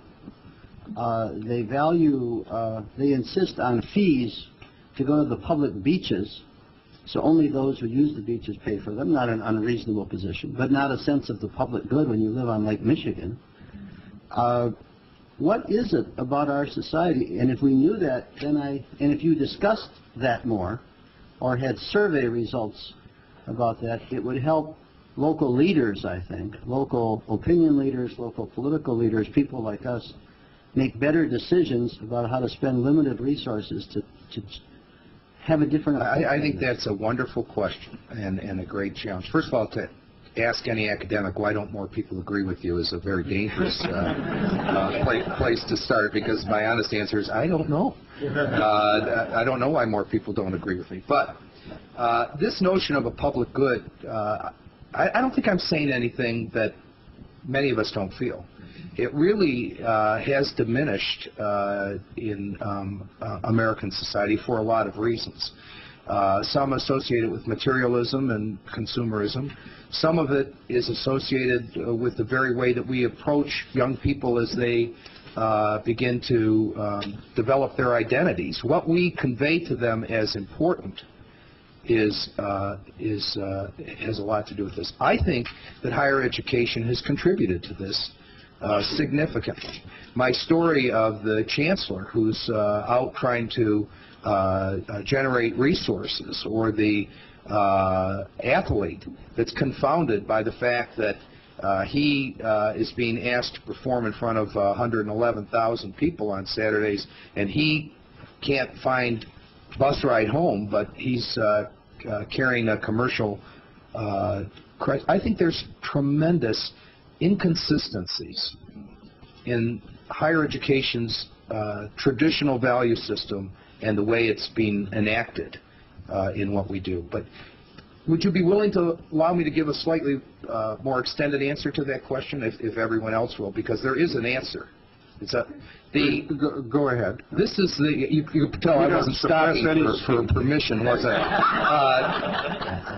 This is part of what prompted us to move beyond a polemic discourse and to start listening in communities, because of this misfit. Because of people saying 90% want their children to go to college, but when the time comes and you go on a Native American reservation in this state and you talk with an elder and that woman says, I don't want my daughter to go to college because I want to see my grandchildren. You hear people talk about the fact they want their children to go to college, but they're not putting money aside to do it. These contested values, as David Matthews suggests at the Kettering Foundation, is something that we simply need to learn more about. When we talk about the question, who should go to college, one of the options we give people is the people who work the hardest should go to college. And the farmers in Branch County in Coldwater, Michigan said, no, that's it. Not the best and the brightest, not college for everyone, those who work the hardest. That's what they believe, and their idea of hard work is a very deeply ingrained value, and you can probably feel it in many of the communities that you represent. But hard work means something entirely different in Detroit or in Sault Ste. Marie. And the best and the brightest has a whole different meaning to it in elite circles than in grassroots circles. But let me address your question in this way. We have to bring to people concrete, real, visual, visceral memories of what constitutes a public good, and hence the analogy to water and many others. That we know we have things that we share. Our safety on an airplane is now a public concern. It's not about what you do individually, it's about what's happening collectively. And we have not made that case. It's dropped out of our logic system. And here's part of why I think it's happened. We have tried to create out of our society a transactional relationship. Many of us sitting here are being paid as we sit here at this moment. Few of us could say exactly how much money we've earned over the time that we sat, from when we sat down till now. Most of us are not going to see that money. It's going to be deposited on our behalf electronically into an account with very little awareness on our part. Some of us can't even don't even know what we earn on an annual basis. Many of our bills are paid transactionally. We've done everything we can to make a transactional society, effortless, without consciousness associated with it. But if I ask any one of you what you most valued in your life, what shapes your life, what gives meaning to your life, virtually every one of us has been transformed by relationships that are not inherently transactional. My father passed away on February 27th. I could not make myself a son, but neither could he make himself a father. He needed me to do that. My son makes me a father. Someday he'll make me a grandfather. These are the relationships that matter to us. And when you go into communities and you ask people what they value about their community, you will not get a transactional response. You get an evocation of things that really matter. And my friend, this is what I think we have to work towards. It takes a lot of courage to change the conversation from inputs and outputs, barriers and incentives, to one that really deals with the transformational nature of our relationships. And the point I want to make in leaving is that education is an inherently transformational occupation. We have made it increasingly a transactional occupation. You buy these credits, you get this degree. But I come from a church tradition where we sold indulgences for a very long time. We did very well with that idea. But at the end of it, we realize that there are certain things that can't be sold. Eternal life among them. Yes, Tom. Listening to your analysis and seeing your statistics, what struck me is that we seem to be the problem here. This university sends out... Not you personally. No. No, I'm speaking in the collective sense this morning, and I want you to take something back. This university sends out in a very consistent manner that the university should be supported because we need more baccalaureate degree holders in the state, because if we have more baccalaureate degree holders, the state's economy will be better. Yeah. That's the message. What we get back from the people of this state, tuition is too high and access it's too tough for my kid to get in. Mm-hmm. To suggest the legislature support the university on a relatively abstract notion that more baccalaureate degree holders will be good for the economy divorces it from parents, children, the value of education. And we say the degree counts, not just going to college. Yes. It's only the degree that counts. I think you're right, and hence the reminder that up through the 1970s, of course there was a lot of social change at that time, we didn't use that argument of economic gain and individual benefit as the reason to go to college. We were a very different higher education system then and a very different society. But as August wraps up and September starts, and you start listening to the way higher education is promoted in our society, it is very much on this basis of individual and economic gain. And why shouldn't our legislators have done a calculus? How much does further investment in higher education bring to the state, and how much would other investments? Our state is divided into two peninsulas, as you know, and our very powerful legislators in the Upper Peninsula were given the choice of a fifth four-year institution or a prison. They took the prison. They took the prison because the jobs were higher paying across the board. It wouldn't require them to change the culture of the Upper Peninsula to accommodate a prison. And here's the long-term problem. When prison populations started falling within our state because of changes in demographics, it was our upstate legislatures who lobbied for required sentencing for drug offenders. It's possible that they had a clearer understanding of the impact of drugs in our lives than all of us downstate did. But it's equally possible that there was an economic interest created to keeping those prisons active and full. What I feel so deeply is that if every argument we make is made on the basis of short-term economic gain, we find ourselves in a pathology from which we cannot escape. We know better. Every one of us as a parent or a grandparent, we know better. I just put a kid through medical school. There were lots of transactions, lots of unhappy transactions between us. But our relationship never changed from being essentially transformational. I would encourage you to continue to collect tuition. I would encourage you to do all the things you do that are transactional in nature, but not to forget the inherent beauty and importance of what you do, which is about transforming lives and transforming society. Thank you very much.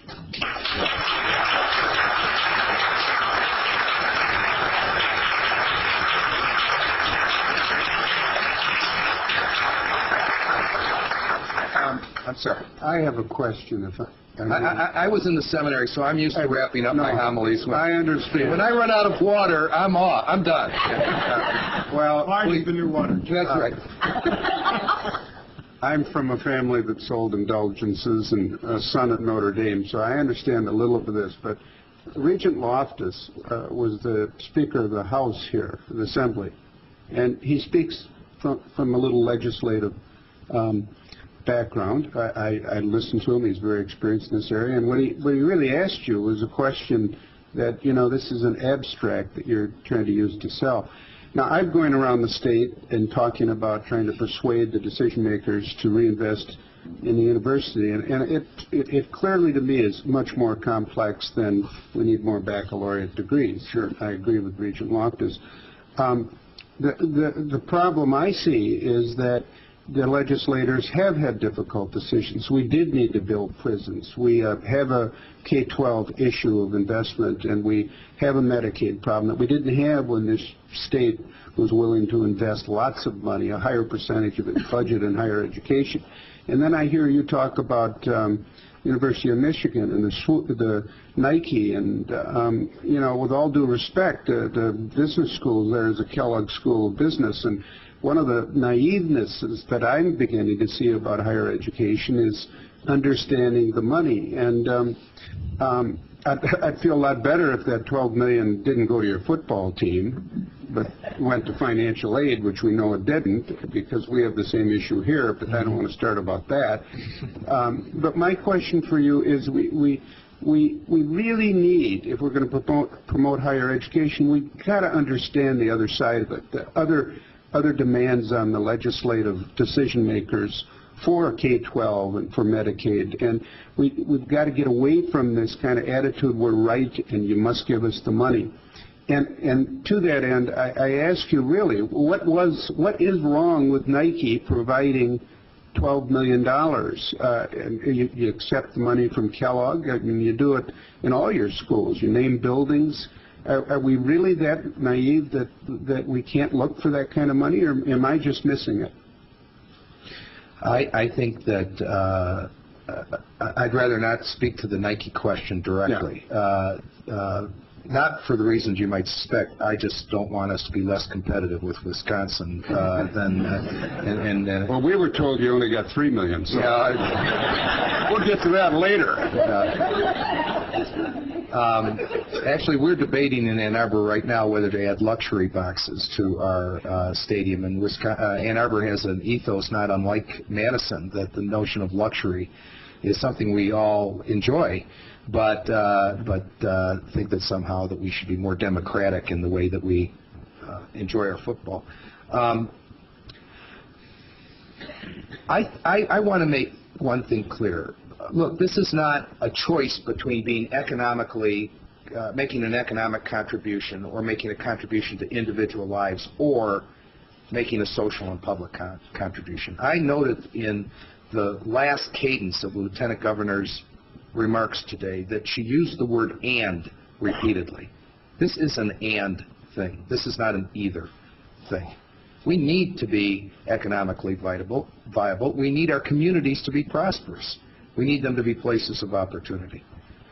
The point we're trying to make is that the creativity and the entrepreneurism and the family structures that have to go along with that are associated with higher education and what we teach and how we teach it as well.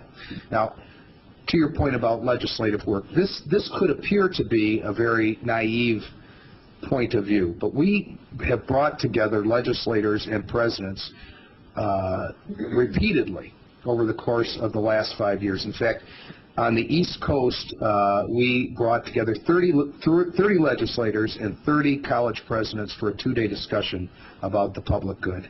And the science behind our work is we tape record and analyze these conversations. Legislators could stay on the theme of the public good for most of the conversation. Presidents started touting their needs and the needs for new buildings within about 2 hours.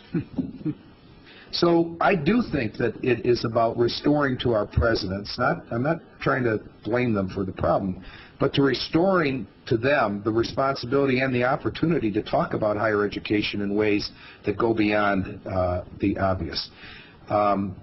When we look at the cool cities literature, why are people flocking to various parts of the country and various communities? It's not just about economic opportunity. There are an awful lot of unemployed Michiganders in Chicago hanging out at Starbucks waiting for their opportunity.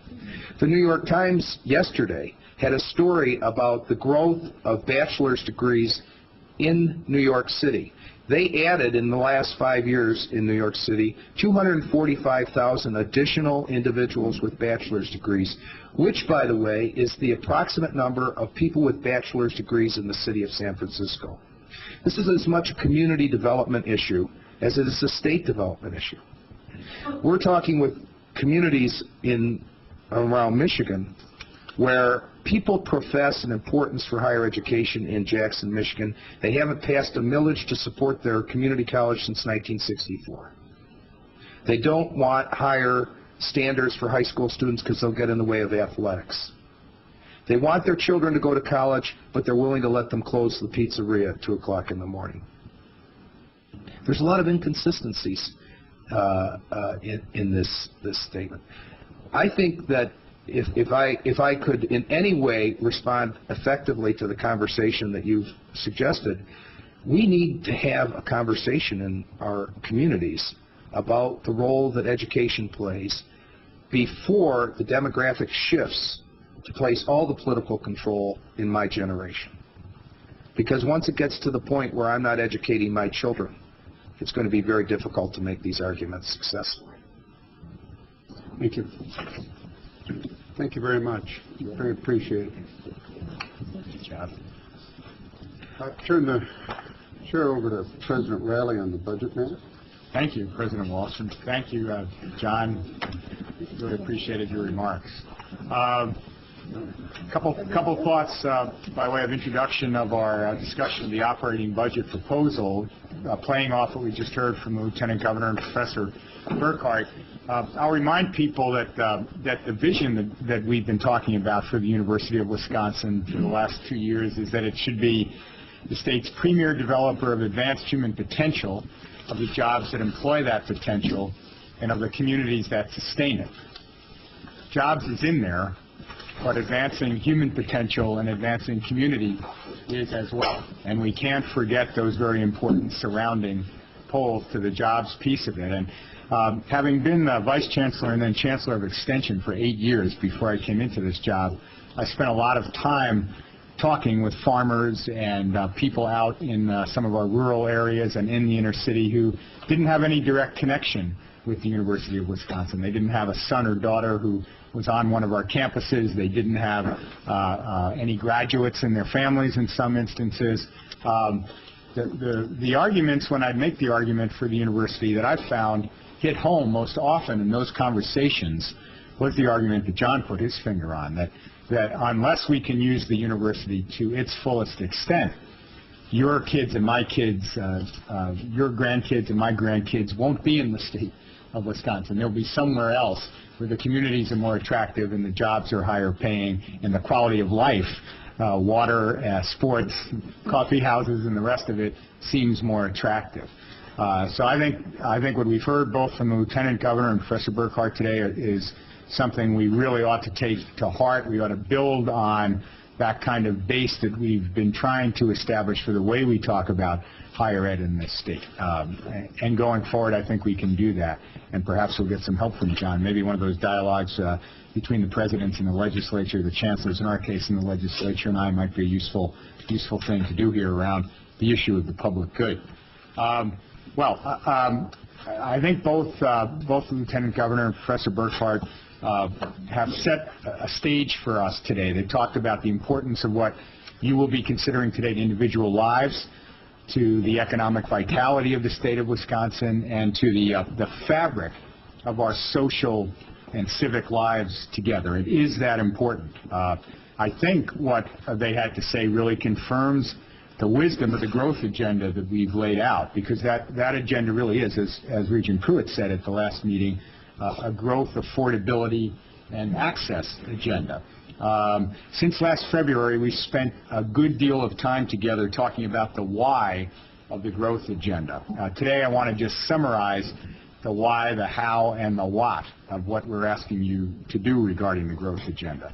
The basic reason for doing the growth agenda are those 70 lost kids that I talked about at our last meeting. You know that the current projections, and they hold here in Wisconsin in this way, that if the current ways of operating hold, for every 100 eighth graders, we will produce in 10 years 30 people with a college degree, 70 without any kind of post-secondary educational credential. Those people will be, if that's the case, over the course of their lifetimes, lost in a number of ways, one of them economically, but in a lot of other ways, personally, interculturally, the ways that our two speakers put their fingers on this morning. So the point of our growth agenda is to open up more slots for those 70 kids, those 70 citizens in post-secondary education, and help create the jobs that will employ them gainfully, usefully, in a satisfying way here in Wisconsin. Simply put, that's the why of the growth agenda. Also, between our February meeting and now, we've heard a lot about the how of the growth agenda. There are those very strong initiatives which our campuses have come forward with individually, each reflecting, I'd argue, unique institutional characteristics, unique needs of the regions where those institutions are located, and new thinking about how to meet those needs in those regions. Some aim to enroll more students. Some aim to retain and graduate more of the students we already have. Some aim to ramp up the research and job creation capacity in their regions. You've learned about those ideas, some of them directly in full board and committee presentations since February. You've learned about them in the budget briefings that you have had over the summer. And you know about them because you've heard in up-close and personal fashion from business and community leaders all around the state saying that they enthusiastically support their local institutions' growth agenda plans. In your packets for today, there are sample letters and resolutions from some of those supporters that you can look at, including, by the way, the Green Bay Packers. So who are we in the legislature and the governor to say that the Packers are wrong about the need for a growth agenda in Wisconsin? And I just note in passing there that certainly Chancellor Shepard's mama didn't raise any fools in that regard. In addition to these very popular institutional initiatives, I want to remind you of two statewide initiatives which are absolutely essential for the growth agenda to succeed. The growth agenda cannot succeed without them. We are in Wisconsin, probably similar to Michigan, an era where our high school population is not going to grow over the next 10 years or so. Might slightly decline our high school graduation numbers. So some people have said, will we have enough people prepared to go to either the technical colleges or the university? How do you do that in an environment where the high school numbers, the graduation numbers, are not rising? Well, there are two answers to that we've laid out as part of the growth agenda. One of those is the Wisconsin Covenant. And that goes to working with students and families and our colleagues in the schools much earlier on so that we are able to have a broader and deeper cut of our student population ready, willing, and able to academically succeed in college and to be able to pay for it. That's the Wisconsin Covenant. And that covenant will address some of the issues around diversity that we face as a state. Because if the covenant is successful, we will have a much more diverse set of high school graduates coming forward well prepared and financially able to undertake post-secondary college study. The second statewide initiative that has to be successful for the growth agenda to be successful is the Adult Student Initiative. That's the other place where we will get a new cadre of students coming in, many of them to finish associate and baccalaureate degrees that they started at some point earlier in their lives, and then family, work, other responsibilities, other issues arose, and they didn't get to finish that post-secondary credential. We do not do a good job, as one of the statistics that Professor Burkhardt put up as a state, as a university, in encouraging and enrolling and graduating our working adult students who, after all, are tax-paying Wisconsin citizens who are much less likely to leave the state if they receive a degree from us than some of our younger students are. So, the institutional initiatives that you have before you and the statewide initiatives that I've mentioned and a few others comprise the how of the growth agenda. Taken together, they'll allow this university to produce more of our own graduates, to help attract more graduates from out of state to Wisconsin, and to help grow the high-wage knowledge economy employment that we will need to hold both of those groups here. Wisconsin simply has to have its public university play those roles if it's going to be successful as a state in the 21st century. It has to have us do that. So those are the why and the how of the growth agenda. Now the what. What do we need to make it work? Well, to do all that, we need to be cost efficient. We need to continue to find ways to make the taxpayer and tuition nickels go further. And we will. We've reduced administrative expenses and we've fixed administrative problems. And this board has been in the middle of doing both with us over the last several years. Those cuts and figures are telling a tale in hard numbers about our cost efficiency. Now, what do I mean by that? Our administrative overhead is now 4 percentage points lower than the average of our peers. We run about 6%. Our peers run on average about 10%. Those are the facts. I'll hold them up for challenge to anybody who wants to challenge them. Our state funding for full-time student in the University of Wisconsin system is now more than $1,200, $1,228 less than the national average of per student support. Our state tax appropriation for higher education per citizen in Wisconsin is now $204.38. $104.38.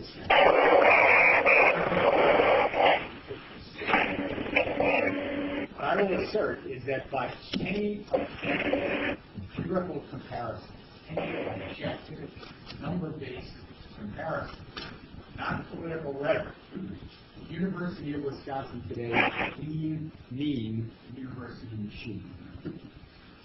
Having done and continuing to do the cost cutting that we need to do, it's reflected in these hard numbers.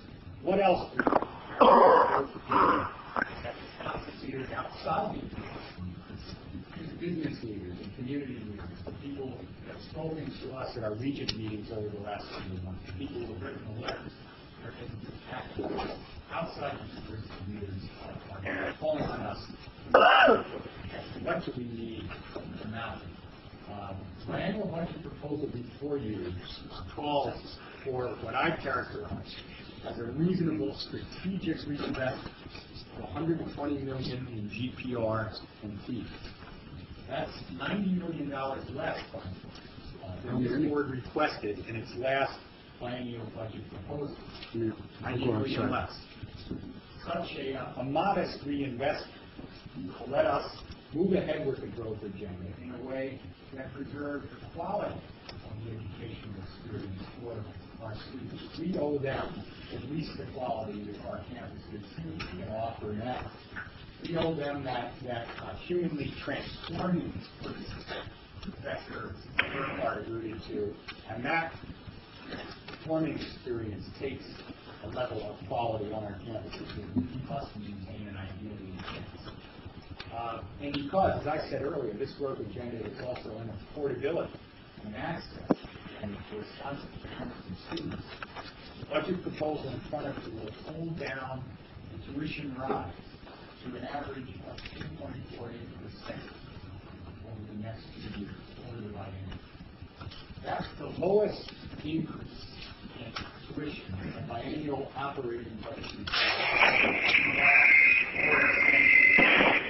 I asked our budget people to go back and figure out how long ago it was that we had asked for a tuition increase that low.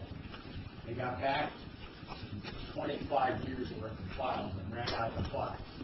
So it might be lower than a lot longer than 25 years, but it's the lowest in 25 years. We've heard from students, we've heard from families, we've heard from the legislature, we've heard from the governor, we've heard from this board about the affordability issue. Today, we are responding. Why, the how, and the what, the solution. You also have specific responses to 3 things you asked us to do on the August 2nd board meeting. You asked us then to highlight in the budget proposal the need for improved financial aid. The budget document before you does that, and the intent is summary on pages 82 and 83. You asked us to keep the tuition recommendation under the rate of inflation. We have done that. You asked us to resolution in support of full farmers tuition grants and better tuition commission. Those resolutions are on the agenda for your action tomorrow. So to sum this all up in one sentence, in the growth agenda, we propose to grow the number of spots available to graduate more of our students to jobs that will make Wisconsin the envy of the knowledge economy. We propose to do that at the same time that we break the pattern in recent years of sharp tuition increases. Now, we're optimistic we can do that, in part because of what the state's budget director, David Schminneke, said about the state of the state's finances earlier this week. Let me quote part of what he said. Based on current projections by the nonpartisan legislative system, the state is on course to end the fiscal year on June 30th, 2007, with a positive balance for the year of $12 billion. The output going into your 709 budget period is far better than it was going into the 03-05 budget period. Assuming only average growth, and without having to cut anything from the budget, the state will see revenue growth of about $1.9 billion. That more than covers the so-called structural deficit. So, we look today to diversify support for the state government reinvestment necessary to do those very two things for our federal citizens. We call on the governor and the legislature for their support to open up more university seats for their constituents to hold down their tuition payments in Wisconsin. Under laws that concludes my introduction to the operations.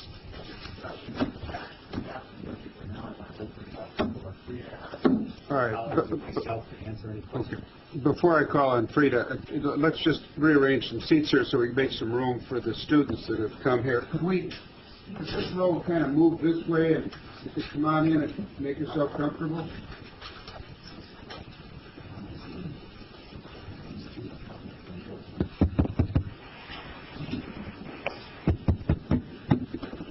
Excuse me, Regent President Walsh. Yes. This is Gerard Randall. It's a little more difficult to hear the last 20 minutes of Kevin's presentation. I don't know if he moved away from the mic, but I'm trying to listen via phone. If Okay. the speakers could speak closer to the mic, it'd be helpful. Kevin, why don't you speak in there and see if you can, no, speak into that. I was just told I can hear you clearly now. Yeah, Regent Randall, I have the portable mic now. I was just told that the mic that was in front of me that's wired was dead, so I'll try. Well, thank you very much, Gerard, for that, because I was having trouble too. Thank you. All right, it's all right. It's just as another effort of transparency. All right, at this time, where's Frida? Frida, would you please stand, go up to the mic, and I'm going to ask if anybody has any questions or comments. Are we on the growth agenda? Go ahead, Mary. Oh, President Welch, thank you.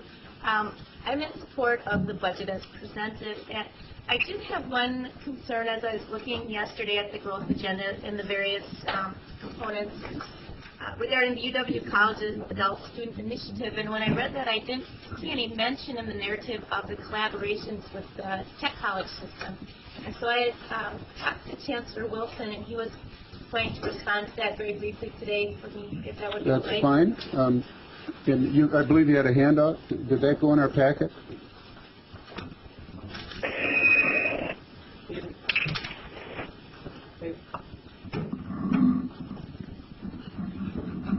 Mary, could you restate what the question was to David? Certainly. In looking at the growth agenda, there's a request from the UW colleges and extensions for an adult student initiative. And in the narrative, it mentions that this is because of the work of the Kobe group, of which I served Regents through it. And I just wanted to know in a little bit more detail how this initiative would affect continued and more collaborations between the UW system and the tech college system. And so Chancellor Wilson agreed to just address that very briefly for me today. Thank you. Thank you very much, Regent King. I actually had the staff to go back and not only pull for us all of the collaborative programming that we have with the tech colleges, but actually to put in front of the regents all the collaborative programming we have across the UW system. And that is basically what is being passed around right now through the Adult Student Initiative. This will be a collaborative effort with the UW colleges, with UW Extension, with the tech colleges, and also with the comprehensive institutions. We have some of those collaborations actually taking place already, and we are in discussions with a number of the tech colleges now about 1+1 agreements and additional online programming as we move that forward. And so in front of you is a fairly exhaustive list of both the ongoing initiatives, collaborations with the tech colleges, as well as with the comprehensives, and also some indication of the discussions that we are currently having, particularly with Chippewa, with Black Hawk, and a couple of other technical colleges for 1+1 agreements as we move this initiative forward. So I'll be more than happy to address any additional questions you have. Thank you, Chancellor Wilson. I do appreciate it because, to me, being the representative for the tech college system on the Board of Regents, it's so important that we continue the good work that we've been doing, and I wanted to make sure that the rest of the regents were aware of all of these things that are going on and will go on in the future. So thank you. Well, thank you for giving us an opportunity to respond. All right. Now, we have Frida here, and there's other resources available. At this time, we will take questions on the matter before you. We all have resolutions. Regent Loftus has a question. And this is on total operating. Yes, yes. Well, I have two areas of concern today, and the first is the lacrosse initiative, and the second is the veterans proposal. On the lacrosse initiative, I think that we should move this forward, but it has to be the best design possible. for two reasons. One, this will give it a great deal of scrutiny. After all, we're proposing that in-state tuition be raised to finance financial aid for other students that would bring the cost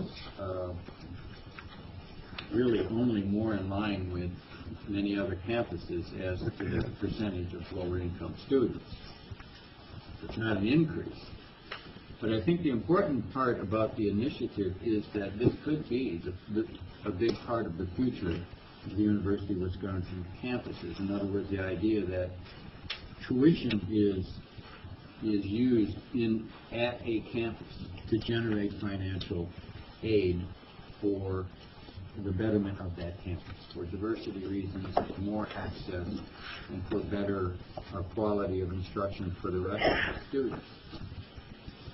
So given that, my concern is that the percentage of the money that would actually go to financial aid, in my opinion, is too low.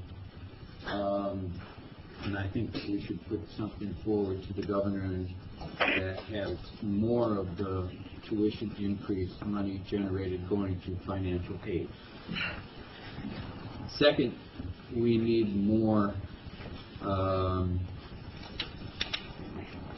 structural way to judge the progress or the efficacy of this as it goes along.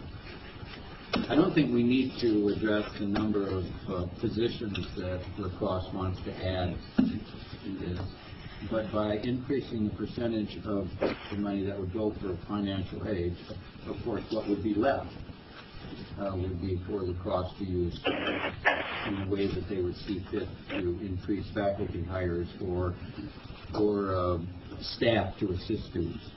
So I would propose that we send this forward with the idea that 50% of the money generated would go to financial aid. All right, I'm going to consider that an amendment to the total package, and if you could state that the amendment, and let's see if we can get it on the table and discuss it.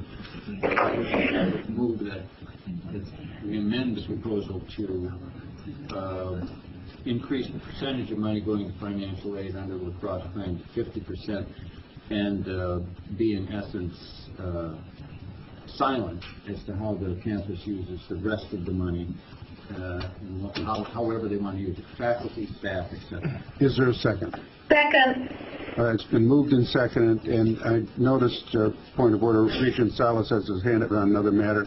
A discussion on the amendment, and I would ask that perhaps the representative of lacrosse would give us yes.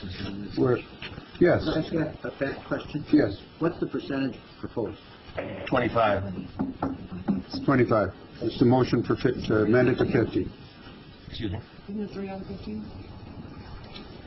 Please go ahead. Please, Vice Chancellor can answer this. I was looking for the microphone, since that's such an issue.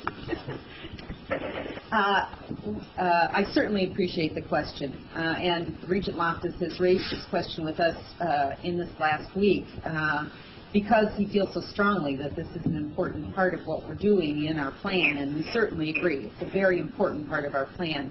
But I have Ron Luster with me this morning who can tell you the rhyme and reason for the percentage that we propose and why that's an important one to maintain.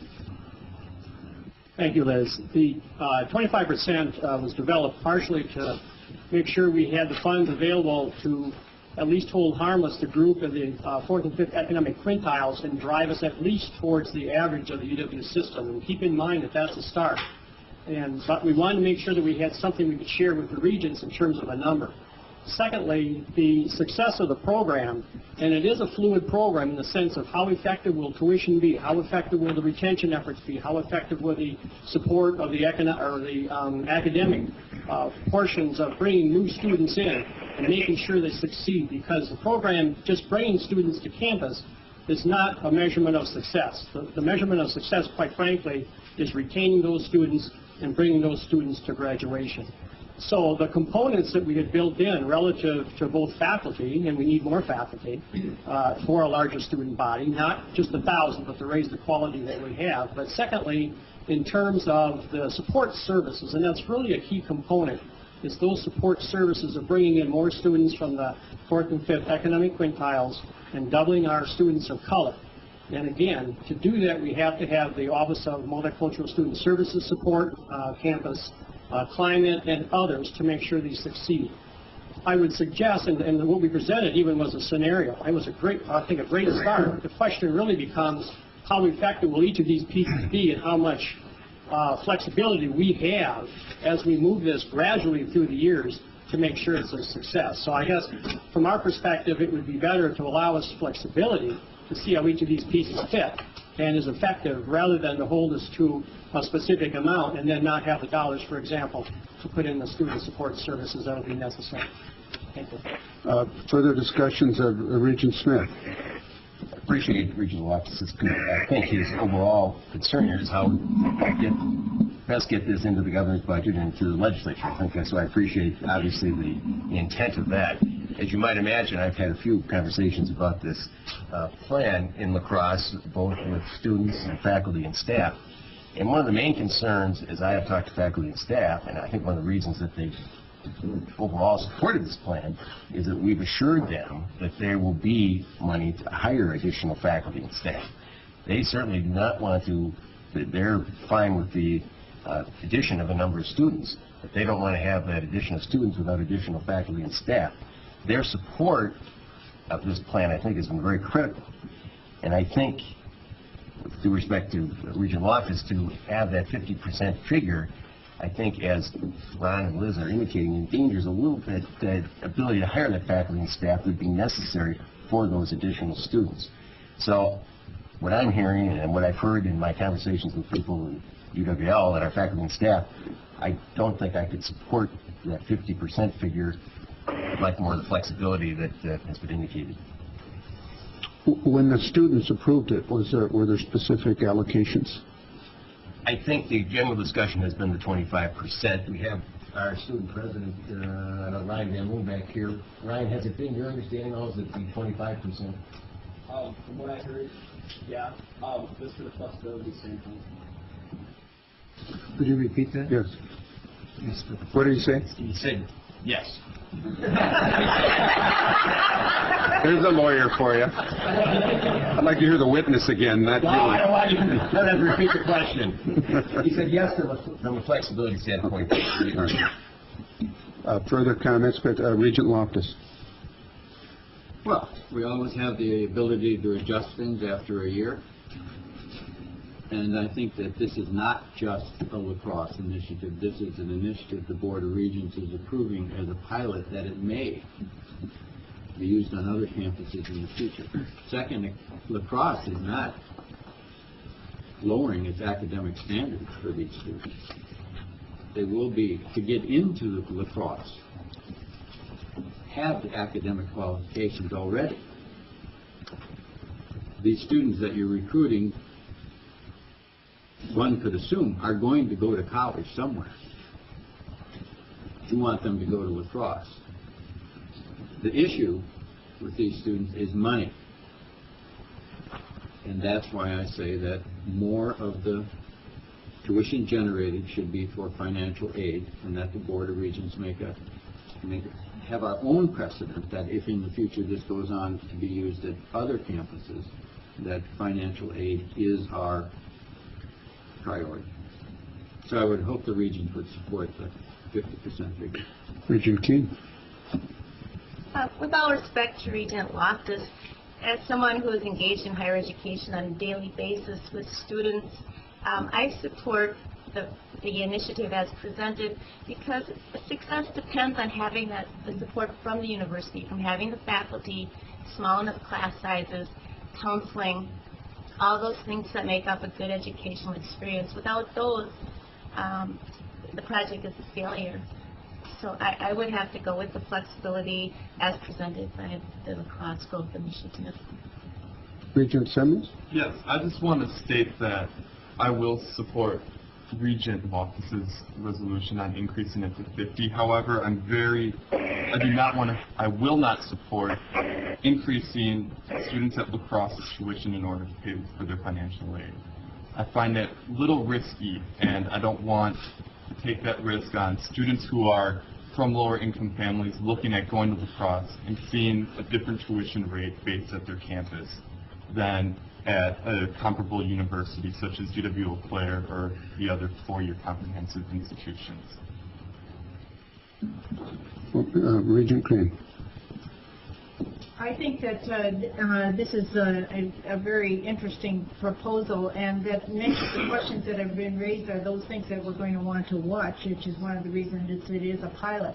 I'm very reluctant to make changes at this table based considering what is obviously a lot of work that has gone into this and a lot of support for all of the players that have been a part of this. I think we will want to watch it, but I'm very reluctant to tamper with that. Regent Davis. I do not support. I want to speak against the proposed amendment, and I want to acknowledge that part of the reason that I believe we should support the proposal as offered by lacrosse really has a lot to do with having had an opportunity to talk to folks from lacrosse about some of the issues that I was most concerned about, namely the potential for sticker shock for the very targeted population, if you will, that the proposal in part intends to target, if you will, in terms of admission and retention and recruitment to lacrosse. And I have been persuaded that this is like a quilt. It is got pieces that are dependent upon pieces in order for the whole to be successful. So I think that we should certainly adhere to our responsibility of monitoring this pilot, which I'm excited about, by the way, because I think we ought to look at doing things differently. And the fact that this particular proposal has the support as strong as it does at the local level is persuasive to me.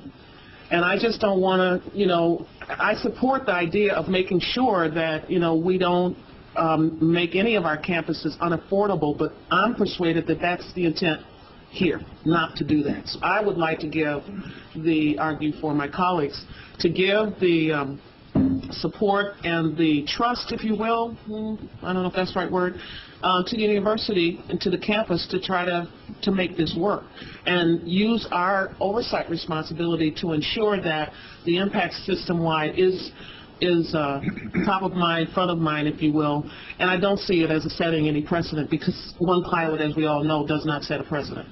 Thank you. Any further comments? We'll take a vote on the amendment as moved by Regent Loftus and seconded by Regent Rosenzweig. All those in favor signify by saying aye. Aye. Aye. Opposed? No. We better have a roll call vote. I apologize. I forgot we had people on the... we have a roll call vote. Regent Bartel? No. Regent Bradley? No. Regent Bartel, did you say no? No. I'm sorry. Yes, you said Regent yes. Burmaster? No. Regent Conley-Kiesler? No. Regent Crane? No. Regent Keane? No. Regent Davis? No. Regent Loftus? Yes. Regent McPike? No. Regent Pruitt? No. Regent Randall? Yes. Regent Rosenzweig? Yes. Regent Salas? Yes. Regent Seminis? Yes. Regent Smith? No. Regent Spector? No. Regent Walsh? No. There are 5 ayes and 12 noes. The motion fails. Further discussion on the general budget.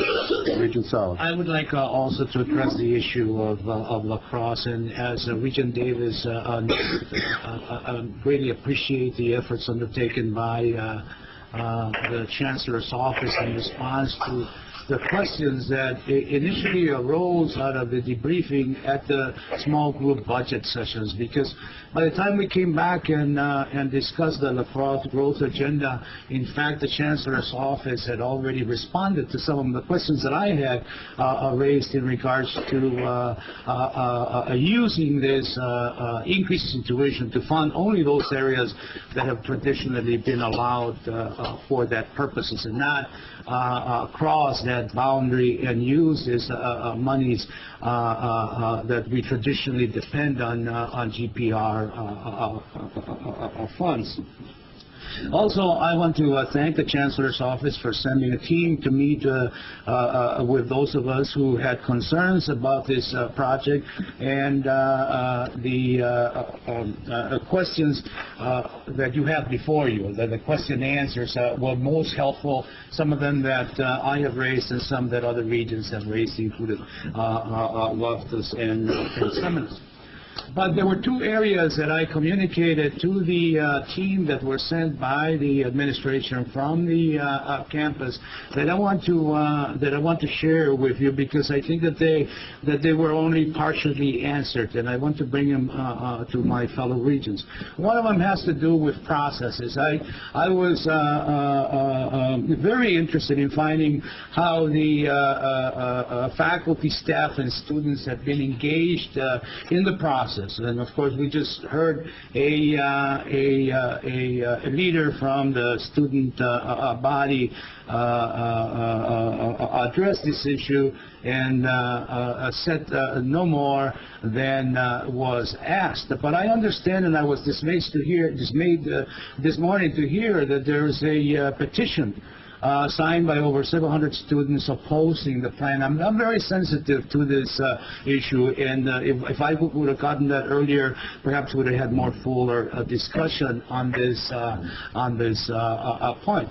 But I just want to send a message to the La Crosse campus that if we have not properly engaged those stakeholders, or that is the student body, then you're going to undermine the project, because the student support of this issue, and in particular the parents, is crucial to the success of this program. Unless you have communicated this effectively to their parents, especially when these increases start coming in, of those multiple $440 increases, then I'm afraid that you would have failed, and that the success of the program will be negative. Then I want to propose a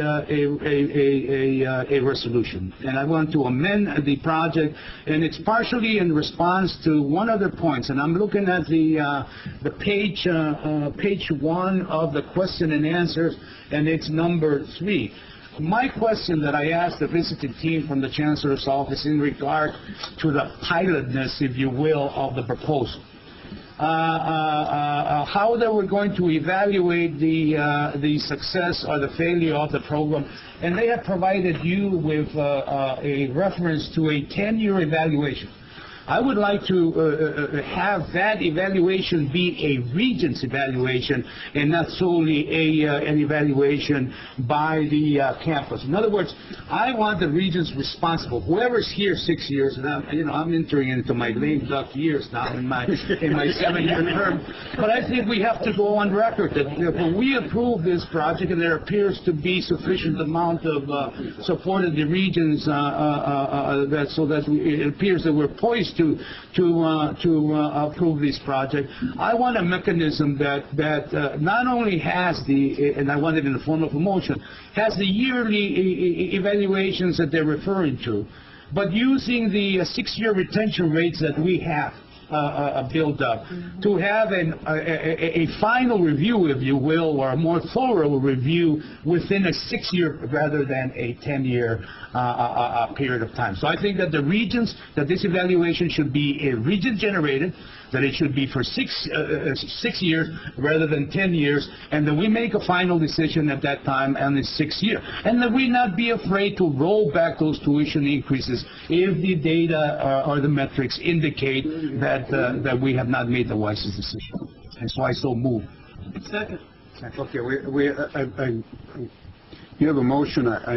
To evaluate the program on a yearly basis and for a final review on the 6 years, or that is the metrics that we use. The question I had for the form of the resolution is presently they're having an annual evaluation. Do you want that to be continue that? Yearly. And then you're going to add a 6-year region evaluation. Region evaluation rather than the 10 that they're programmatic evaluation. So the motion is to require a 6-year region evaluation of the pilot program.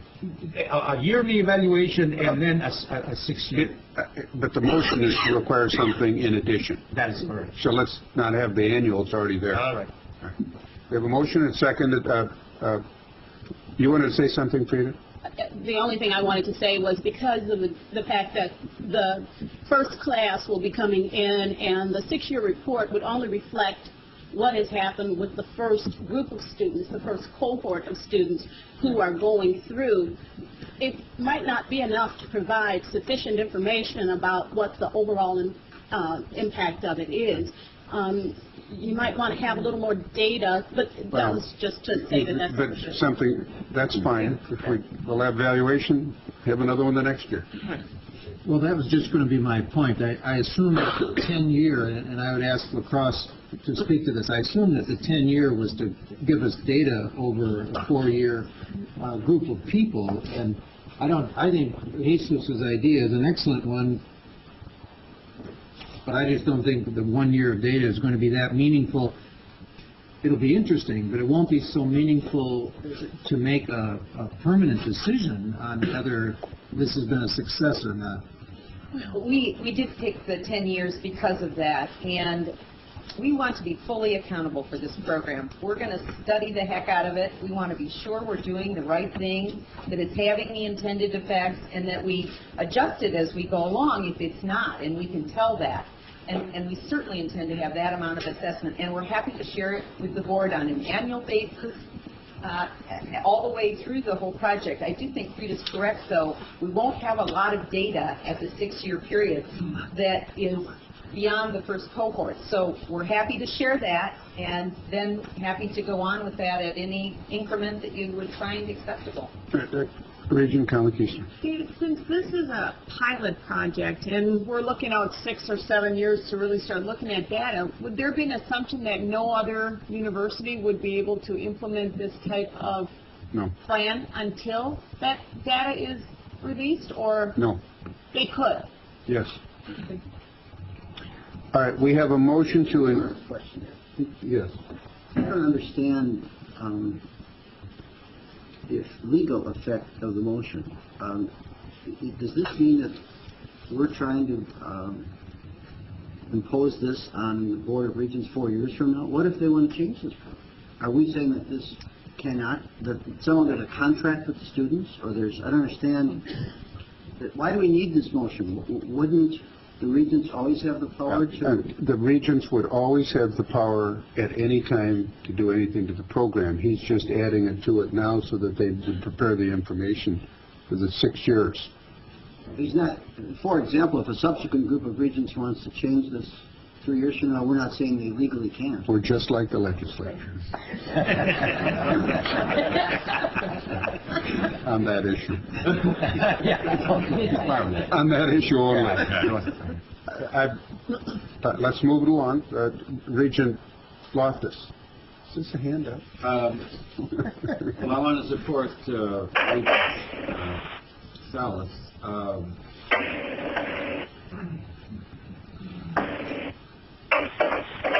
Roughly, LaCrosse is going to raise $15.2 million.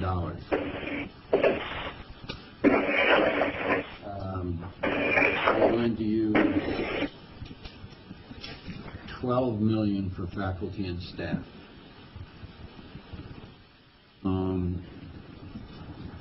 Faculty and staff to be there.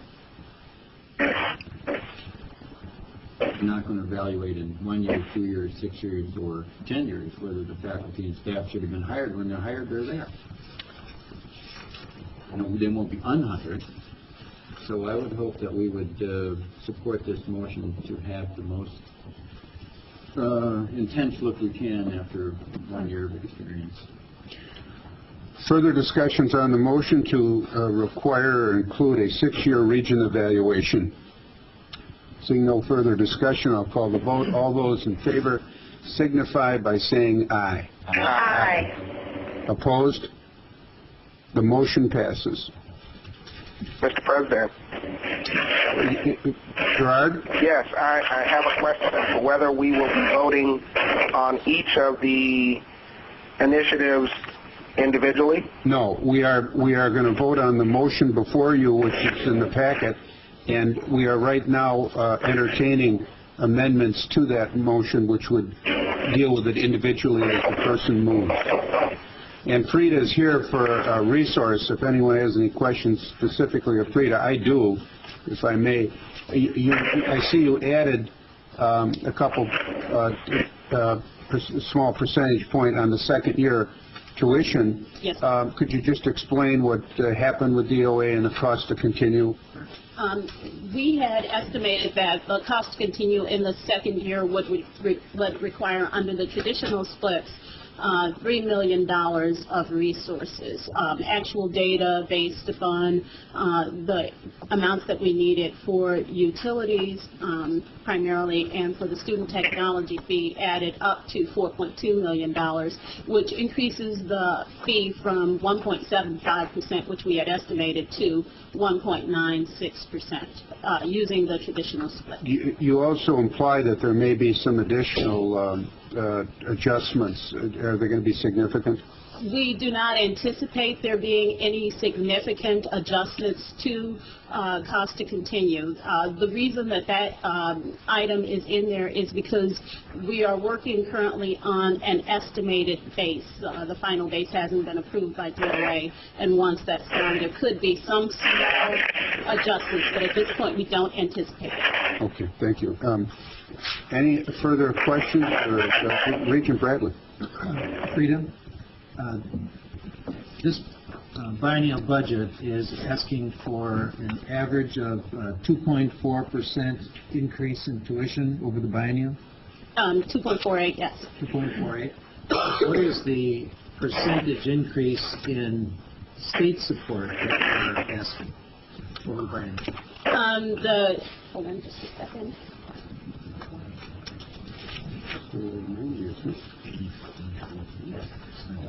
The increase in state support that we were looking at was about 3%, but let me double check that.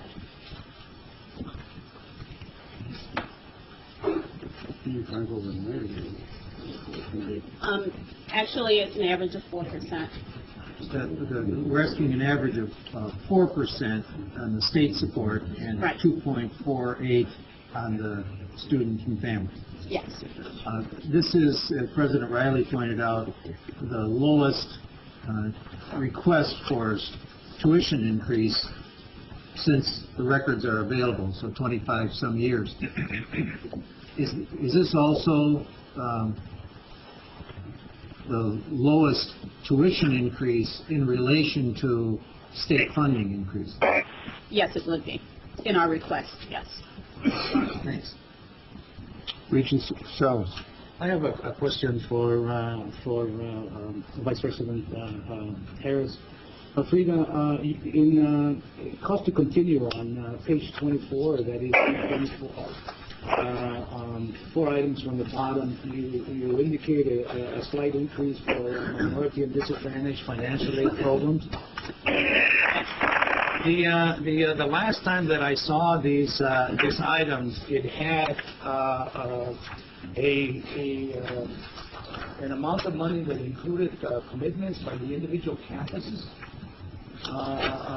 or that is this amount of money is subtracted by initiatives in a local basis, correct? I'm sorry, I don't quite understand what you're asking here. What I'm asking is that this amount of money, this increase that we're seeing here, is part of a total amount of money that is made available for our minority and disadvantaged students that includes campus-wide initiatives that go with these funds, correct? That is correct. When this amount of money, when I last views this category of cost. I communicated to the chancellors that as we prepared the budget, that I was anticipating that they would not reduce their local commitment, or that is their individual campus commitment to this fund. To your knowledge, the local campuses have not reduced their local commitment to this item, so that in fact, in terms of the total amount of money, we are showing an increase rather than staying the same or decreasing, correct? That is correct. The board in the past budget reductions that we've had has protected in your decisions about how resources could be reduced, the funding that is available for minority and disadvantaged programming, and that funding has not been reduced. It is remaining stable, and any time that there is a decision about what resources can be used in budget reductions, the board will have the opportunity to build management decisions and policies around that can do the same thing in future.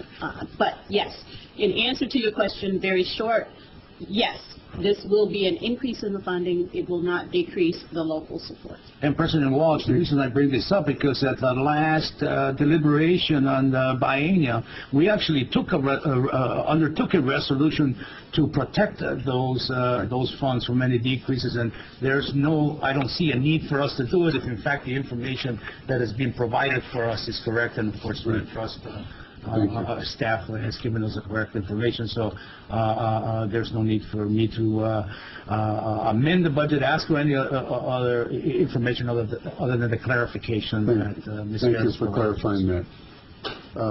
Any other? Yes, you may, and we've already had a presentation by the students, but you're here and you're free to say something. Thank you very much.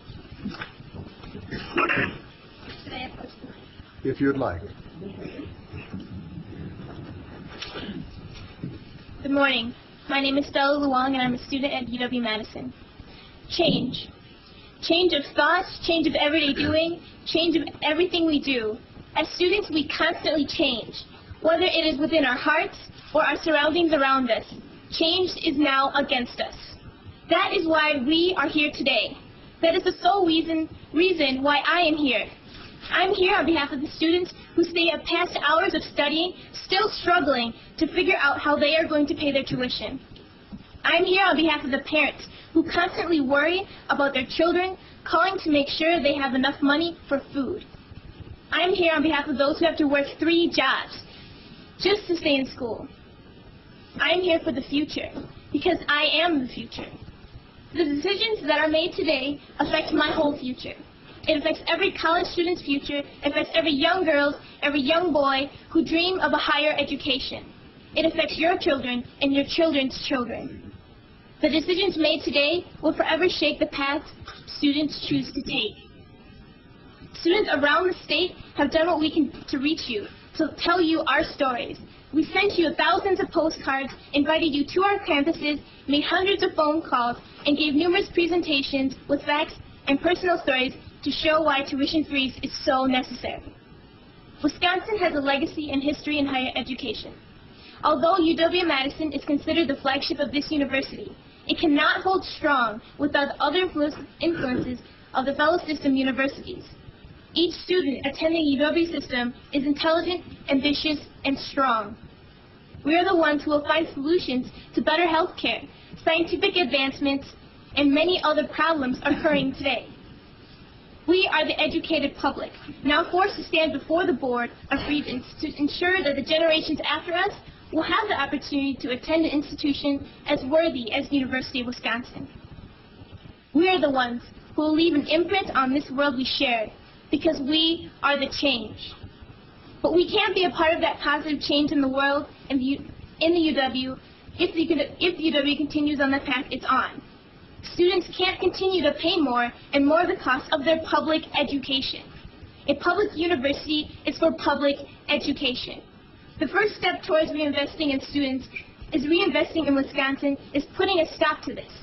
Freeze our tuition, not access to education. We need you, the stewards of the university, to help fight for us. to help fight for higher education, to help fight for a stronger Wisconsin. I stand today because I will be a part of those decisions that move our state, country, world forward. I will be a part of those solutions. I am on the student train, pushing forward, against the resistance, striving for change, a better change for all students, especially those future students. I am for the better of the whole. The ideology that affording an education does not mean I graduate with debt for years to cover. Change happens today, and no matter what, you will hear us roar, and you will hear us tremble in your skin, because today our train is on full speed, and we are thundering for a better change. This is our resolution. This is our commitment to a strong UW. We're here to ask, what's yours? Thank you. Thank you. Are there any comments? Why don't you, just a second, maybe somebody has some questions. Does anybody have any questions? I do have a question. We all understand when you distill it down to the tuition, it's costly. But if we were to freeze the tuition, do you have an opinion or comments to make on which initiatives you would like us to eliminate or what changes you'd like to make there? And you've seen the initiatives that are being funded by this. I have seen the initiatives. Okay. In my opinion, I feel that the students, as we all sitting here today with our posters, believe that financial aid is the main source. We need to have more financial aid for our students. Raising tuition is not the solution, because if you raise tuition, how are students going to get into school in the first place? So there needs to be more access for students. Lower tuition, freeze tuition. Do what you can to make students come to school first, rather than eliminating the whole possibility of them being able to finance themselves into school. I'm sorry, I wasn't clear. The tuition funds the initiatives. If we don't have the tuition, which initiatives do you think we shouldn't fund?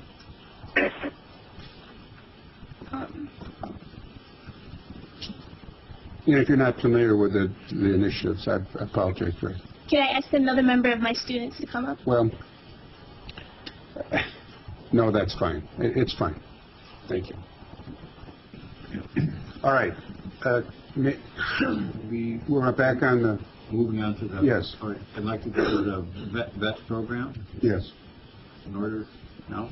It sure is. Okay. I asked that this table be distributed to the Regents with always campus by campus.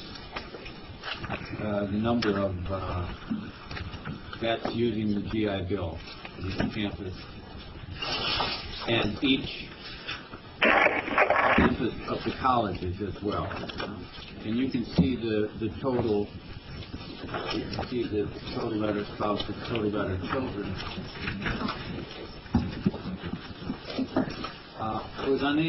The staff was unable to get any more information on the diversity of this group. In other words, ethnic, age, or even if the total of the vets at each campus, like how many were men and how many were women. This was apparently all we were able to tease out of the statistics that are being kept here.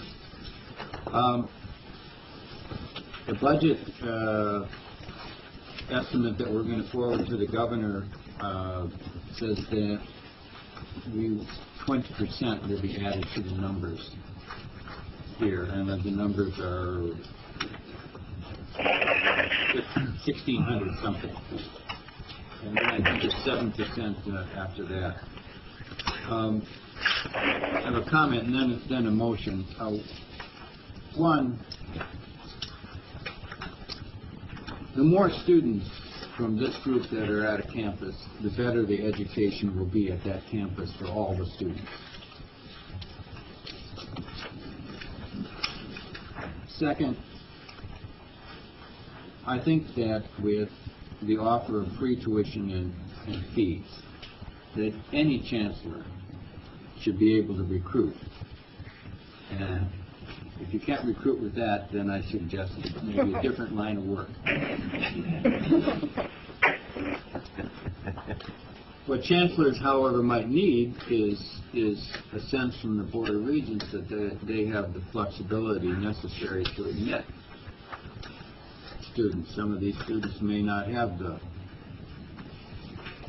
look that good on paper for their academic record, but when you look at their military record and other things, they're more than make up for it. So I would hope that chancellors would feel that given the importance the Board of Regents puts on this program and the legislature, that they do have the latitude. They do have the latitude to use it in this program. My motion is that we not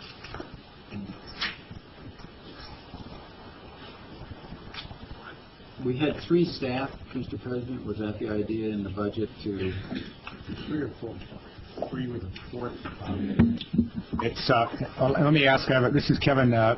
Gerard and Peggy, can you hear me now? Yes, I Okay, can. thanks. Regent Loftus, the plan was to have 3 UW folks who would be out employed across the regions in the state, would not be UW system administration employees, but employees of a campus, but they would work regionally, not just for and with the students at that campus, but at other campuses in the region. And a 4th position that the Wisconsin Department of Veterans Administration would supply for us to work on this issue statewide. So 3 funded by us. Well, my comment on that is that I think here the issue is to retain and graduate these students rather. I mean, recruiting should be okay. And we see Milwaukee. Let's set aside Madison, but we see Milwaukee, Eau Claire, Oshkosh, with significant numbers so far. It would seem to me, I would like it if the Regents would say that these staff that we would propose would focus their efforts where the veterans are. I mean, and even positioning the staff at Milwaukee would seem to make a lot of sense here, just given the numbers. Also distributed to the Regents where I, campus by campus, look at who's responsible for vets. And I would hope that these would be the offices that would be strengthened. My motion is that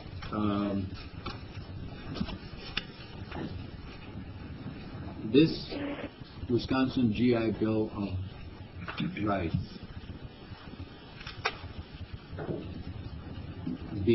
and the use of it, the success of it, the embrace of it, the idea that this is part of our diversity agenda, not some separate program, that all of this be part of the Chancellor's evaluation by the President. And if that takes a motion, that's the motion. I don't think that has. I think that's an appropriate motion when we're done on when we're done with the budget, and it could be taken up as a motion related to the evaluation system, and I think I would support it. Any further discussion or questions of Frida? Yes, Regent Bradley. Frida, we have also in our operating budget, to return to something that we worked on in the charting a new course, and that is requesting some statutory language changes for administrative flexibility. Do you have some rough numbers on what that means to our budget if the legislature were to grant our request for these statutory changes? We have not had updated numbers provided on what the impact would be, but the ability to invest had previously been estimated at about $2.5 million, and that is an outdated number. So that was 2 years ago, and I don't have current numbers on that. Sorry. So it's at least $2 million. Yes. Thank you. Mr. President, do you need a resolution? Yes, I wanted to have questions for her first, and then I'm going to ask from the floor for a motion for 1A, and then I'm going to re-amend it, because we do have an amendment to something that we haven't put on the floor yet. Regent South. Yes, I wanted to ask if, in fact, our budget as request as the previous one includes tuition remission for qualified children of undocumented. Not remission. Well, are you talking about veterans? No. I just wondered if this is the place to raise that question, but since I don't see any reference to it in our previous budget, the governor did include that, and I wondered if, in fact, it is included as part of the 0709 project. It is not included in the 0709 budget. We did include it in the 0507 budget, but the Regents are on record as being in support of that, and if a similar bill were to come up, the board would have the opportunity to vote on that as well. And it was also part of the 0507 governor's proposal. It was indeed. Okay, that's just my point. Any other questions of Frida? Could I have a motion on Resolution 1A, which you all have? So we have a motion. Is there a second? Second. Yeah, it's been moved and seconded. Now, to the mover, Regent Pruitt, could we have the friendly amendment that we passed earlier about we're going to amend 1A to provide for a 6-year evaluation of lacrosse? You accept that? Who was the second? Okay. We took that a little out of order, but that's because we jumped ahead. So now we have Resolution 1A in front of us. This is the whole package as amended for the 6-year evaluation. Is there any further discussion? Regent Bartel. I want to comment on the subject raised so passionately by our speaker moments ago, and that is portion of the budget that relates to revenue, that is tuition. I've been thinking about this subject a lot since we had our individual budget tutorials and at our last meeting. And I do applaud Governor Doyle's request that our tuition increase request be limited to inflation, and I applaud the university administration's response to that. I think 2.48% average over the 2 years, being the lowest tuition increase in a biennium over the last 25 years is laudable. I think it's a terrific start.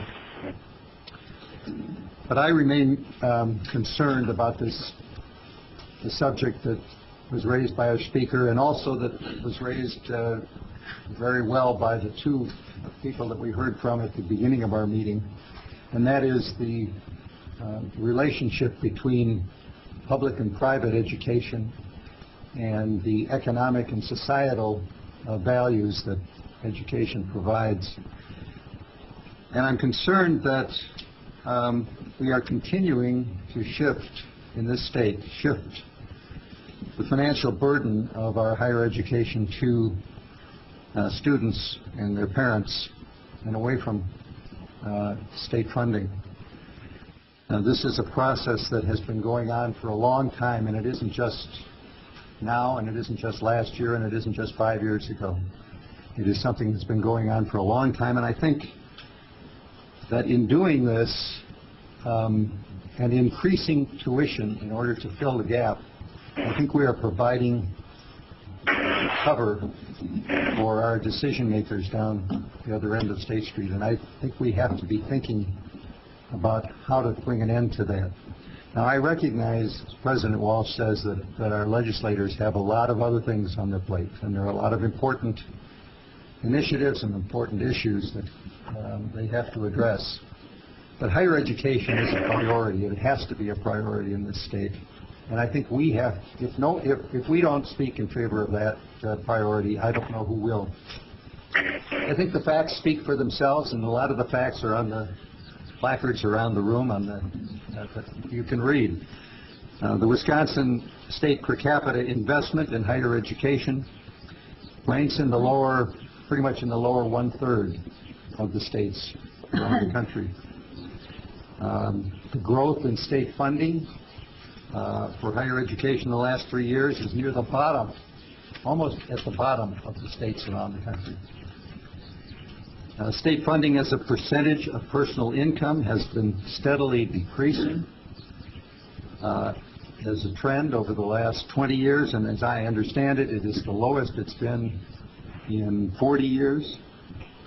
And basically what has happened here, it seems to me, over an extended period of time, is that the state has made a policy decision that higher education, that is the UW system, is no longer the priority that it once was.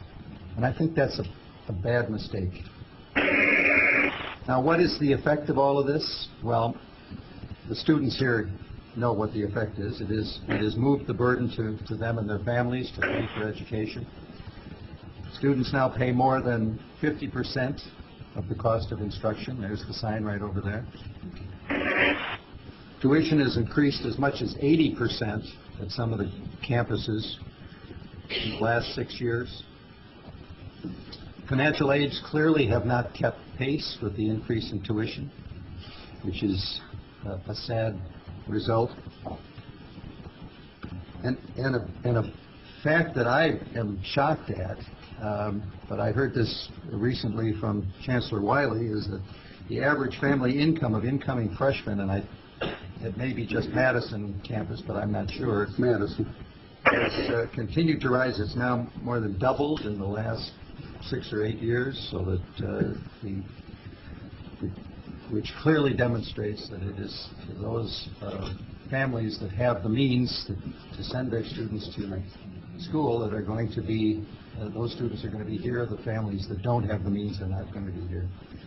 And I'm thinking that we just can't allow this to continue. Now, I'm not in a position, President Walsh, as the Speaker wasn't, to say what programs, what initiatives are we going to eliminate if we freeze tuition. I don't want to eliminate these programs. I think they're all very good programs, and I want to see them go forward. And I'm satisfied that a 2.48% average increase in tuition in the next biennial is a reasonable approach. It certainly starts a trend. But I would like to see the next time that this budget comes around, I would like to see us look very seriously at the tuition freeze. I would like to see the initiatives that are presented by the administration begin with that premise. And I would like to see it presented to the legislature in that fashion. If the legislature thinks that higher education is not a priority, okay, they can accept the consequences of that. I don't like it, but they are our elected representatives. But I don't want to see students continue to bear the burden of higher education, and I think so. I'm going to vote for the resolution, but I wanted to suggest that we need to take a stand somewhere. Thank you. Regent Simmons. I want to thank, first of all, Regent Bartel for that very eloquent and beautifully stated purpose that you see higher education in Wisconsin and your vision, and I agree with you. However, I support the Growth of Wisconsin initiative. I believe that we need to move the University of Wisconsin system forward from the adult student initiatives through the UW colleges and extension, to the Access Green Bay, to Oshkosh's growth agenda, Parkside's foundation of success, to UW Superior's liberal arts emphasis, and et cetera, our chancellors have put together programs to grow the UW system, and it's great, it's beautiful, and thank you for doing that, and thank you for your hard work on recognizing the purpose of our institutions and how they can better the state of Wisconsin.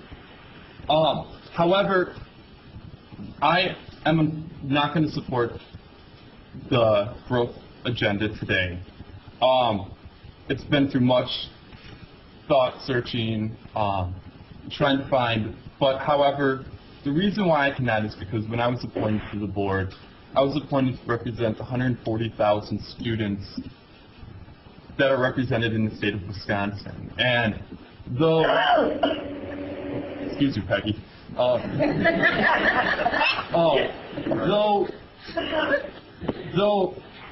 I think that was Peggy. It was. Though I believe that this tuition increase is not, it's probably one of the best that we have seen in the last quarter century, sorry. However, I believe that as a student and as a future leader that I realize the importance of making sure that tuition remains affordable. This is an affordable increase. However, I cannot support it. And I support the growth agenda. I support making the UW system grow stronger and to be a great leader in our nation as it is. No matter where you go, the UW system is known throughout this great country and this great world that we live in. However, I will be voting no today, and I thank you. Regent Pruitt. Mr. President, just to follow up on Regent Bartel and also Regent Seminis, I certainly don't disagree with anything that Regent Bartel has said. I do think it's important, however, and I just wanted to make a brief comment. I mean, I think this is an amazing step forward in this budget. And I don't think we should be staring in our shoes too long, as we often. I mean, we are responding to a challenge that was the beginning of this budget process, which is give us something we can believe in and give us something that we can fight for. And I think this budget request, which is holding down tuition to the lowest rate in the last quarter century, which grows the university, which provides expanded access, is an outstanding document and one that we ought to all rally behind because it really doesn't pit groups one against another. It doesn't say we have to necessarily have students against faculty or academic leadership against staff. And I think the only other message I think we need to send out of here is, having responded to the challenge that as we have, I think we need to issue one of our own to those business leaders in Milwaukee and Green Bay and Oshkosh. We need them to come fight for this budget. And to the students, to our student stakeholders, who I know they may be a little disappointed in the fact that we aren't freezing tuition, we need you to fight to hold down tuition to continue to make this university affordable. And I think all of us, obviously, need to, it's assumed that we're in this fight to stay. But I think as important as it is to recognize the challenges that we heard about this morning and that Regent Bartel has so eloquently stated, we also need to realize that this could be very much a turning point kind of budget request if we are able to get it seen favorably by our friends down the street. Regent Salas. Yes, I recall exactly 2 years ago when we were all together here in collaboration and with the support of the students. Or that is, United Council stood with us in the proposal that we submitted to the governor of the legislature, even with a slightly higher increase than we are proposing today. I went along with that budget. But when it came back after it had been at the legislature, I couldn't support it. I couldn't support it because the initiatives and that increase in tuition that we had proposed in the 05-07 budget had been removed. And I couldn't support the tuition increases in the 05-07 budget without the financial aid to low and moderate income families, which is part of our chartering a new course resolution that we all had approved. This is the beginning of a process, and I want to tell the new board members, and I want to commit myself to the students, that if this budget comes back from the legislature absent All right. The initiatives that we have undertaken today, in particular, that support for the tuition remission for our veterans, that support for the financial aid, that support for the covenant, then I will vote against this budget, as I did last fall. And I hope all of the regions that voted against that budget, who are standing here in support of financial aid for low and moderate income students, will support me again. All right. Again, I just want to reiterate what Regent Seminus had said before I was appointed to represent students. However, I don't have the right to vote yet, so I will let the board know that I would vote no. Thank you. Regent Craney? I just want to weigh in support of the budget and fighting very deliberately for that budget, because I think that we can't let happen what happened the last time. This is our budget, and we need to do everything that we can. And I just want to say also that I take seriously the comments about the tuition raises. I think that they're justified, and I think they are very serious. But I also want to say that the flip side of that is, as has been pointed out by several others, what you would take away if in fact we don't support the budget as proposed. And that the growth agenda is about access. That is what it's about, and that it's not just cast in terms of the economic health of the state. It's about access to education for more students in Wisconsin, and I have to support that. President, can I say one more thing? Of course. Thank you. I'd also like to say that another reason why I feel that I cannot support justifying the tuition increase is because in Washington, there has been a $12 billion cut to financial aid, and that's a scary thing that's affecting the middle-class families that were able to rise up, the lower-class and middle-class families that were able to rise up back in the 1960s and 70s and have financial aid provided for them. And I think what's happening is that we're cutting $12 billion in federal financial aid. That provides so much opportunity to a lot of middle-class families, and I just want to say that it's been something that's been bothering me for a long time, and I think sometimes we forget to recognize that Washington is dealing us a cruel hand also by the cut of $12 billion in financial aid. Did you want to say something? Just one comment. I think that as the Board of Regents goes on in the future, we might want to think about how we got to this state. The debate in the legislature used to be over the percentage that tuition would pay and the percentage the state would pay. It was never about what tuition increase would be. We lost the advantage of that language. Now we're engaging in this where somehow we're responsible for the increases in tuition. So I would hope that as we go and look at things after this budget, that we perhaps take a different look on tuition. We did something already with lacrosse, in essence saying tuition doesn't have to be the same level across the system. We did it before with the out-of-state tuition. So I would hope that we would take a look in the future at different ways we may look at this question and describe it. Our friend from Michigan here, I was going to ask him what in-state tuition was at Michigan. What is it? 19,000? I don't know. Do we know? It's high. It's a public university. It's the highest both in-state and out-state. Right. And they're not engaged in this debate we're engaged in. No. Good point. I have a comment. I want to echo what Regent Pruitt said. To me, this is a very dramatic moment. 6 years ago when we all arrived, some of our more seasoned people, as I guess were described, we were facing a $250 million biennium cut caused by a $3.2 billion structural deficit in the state of Wisconsin. Now look what's happened in between. 2 years ago, the governor proposed a $100 million investment. The legislature cut that back down to zero. He vetoed it back up for some financial aid.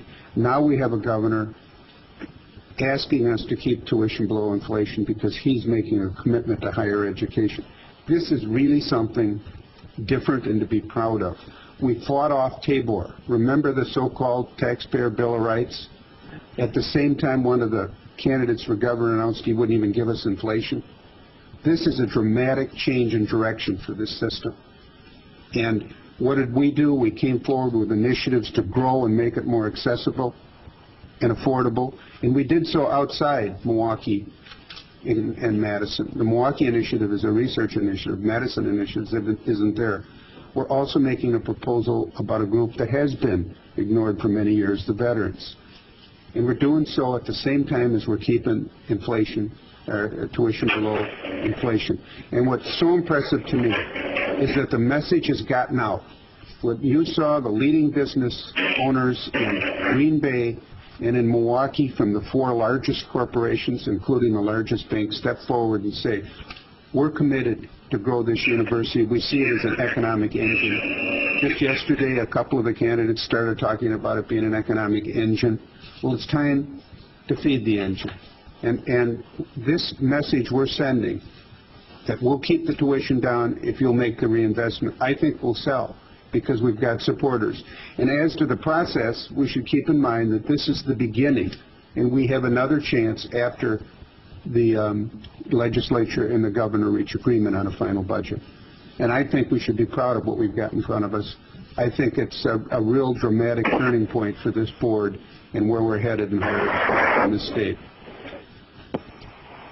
Any further comments? Yes, Mr. President? Yes, Gerard? I'm generally in support of many of the initiatives that are a part of the growth agenda. I do not support the model that has been offered by La Crosse. And I find it a model that, to me, is not going to bear the fruit that they claim it will bear. To put it forth as one of the models which will yield a greater number of students, diverse students, students from low-income backgrounds in particular, I don't think will be achieved by this model. And as a result, I can't support it. I wish that the initiatives were broken out so that I could vote for those that I am in support of, but as it comes as a package, I cannot support the package as long as the La Crosse initiative is in there. Thank you. Any further comments or questions? May I have a motion on No, I'm going to close off debate. On the previous question, somebody call it. We have a motion to the previous question. Second. This is non-debatable. All those in favor signify by saying aye. Aye. Opposed? All right, now the motion before you is motion 1A as amended about the 6-year valuation. I'll have a roll call vote. All those in favor signify by saying aye. Opposed? Nay. It was a little confusing. You were a little confusing. Roll call vote. The motion as amended. Regent Walsh. Aye. Regent Spector. Aye. Regent Smith. Aye. Regent Seminis. No. Regent Salas. Aye. Regent Rosenzweig.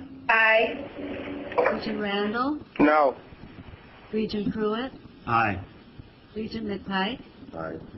Regent Loftus. Aye. Regent Davis. Aye. Regent Keane. Aye. Regent Crane. Aye. Regent Conley-Kiesler. Aye. Regent Burmaster. Aye. Regent Bradley. Aye. Regent Bartel. Aye. There are 15 ayes and 2 noes. All right, motion 1A passes. Moving on to... Point of order. Yes. I think Regent Seven is probably, this is on the amendment you voted for earlier. I think, wasn't Jesus' amendment we just voted on? No, we voted on the 1A as amended. Yeah. I'm sorry, the previous question was to close off discussion. We have before us resolution 1B, the biennial capital budget. We have resource people here. Can I have a motion for it first? It's been moved. Is there a second? Second. A second.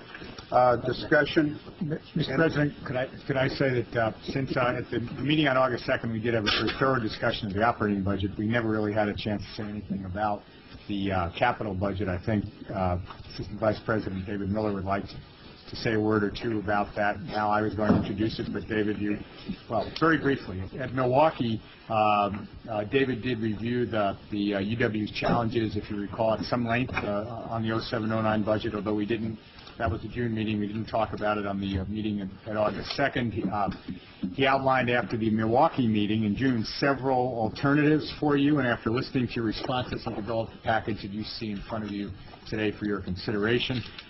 There is a significant need for significant investment in our capital assets. Most of our buildings, I think you all know, were built in the 60s and 70s. Many need significant renovation for building systems and for space remodeling.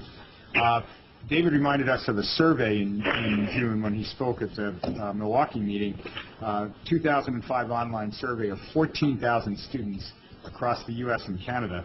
73.6% of those students said facilities related to their majors were extremely or very important in choosing a college. If we've heard that message, I think we need to respond accordingly. And we know that the quality of our instructional facilities in particular directly impacts the quality of teaching and learning that we do in our campuses, our core business after all. The last biennium was a good one, I would say, for UW's system capital budget. It provided $150 million in general fund bonds for a dozen major projects. But the need for modern academic facilities is growing across the UW system. The recommendation you see before you today, I'd emphasize requests funding for only those which we believe are the most pressing. So with that, David, I don't know if you want to add anything in terms of those that we're putting forward, or just stand for questions if there are any. Your call, David. Well, let's ask, does anybody have any questions of him first? On the capital budget, Regent Loftus. Two questions. One, what is the state of the committee that was appointed to look at how to implement this audit recommendation, the audit of fees recommendation? That's a question really for Vice President Durkin as the chair of the Finance and Audit Committee.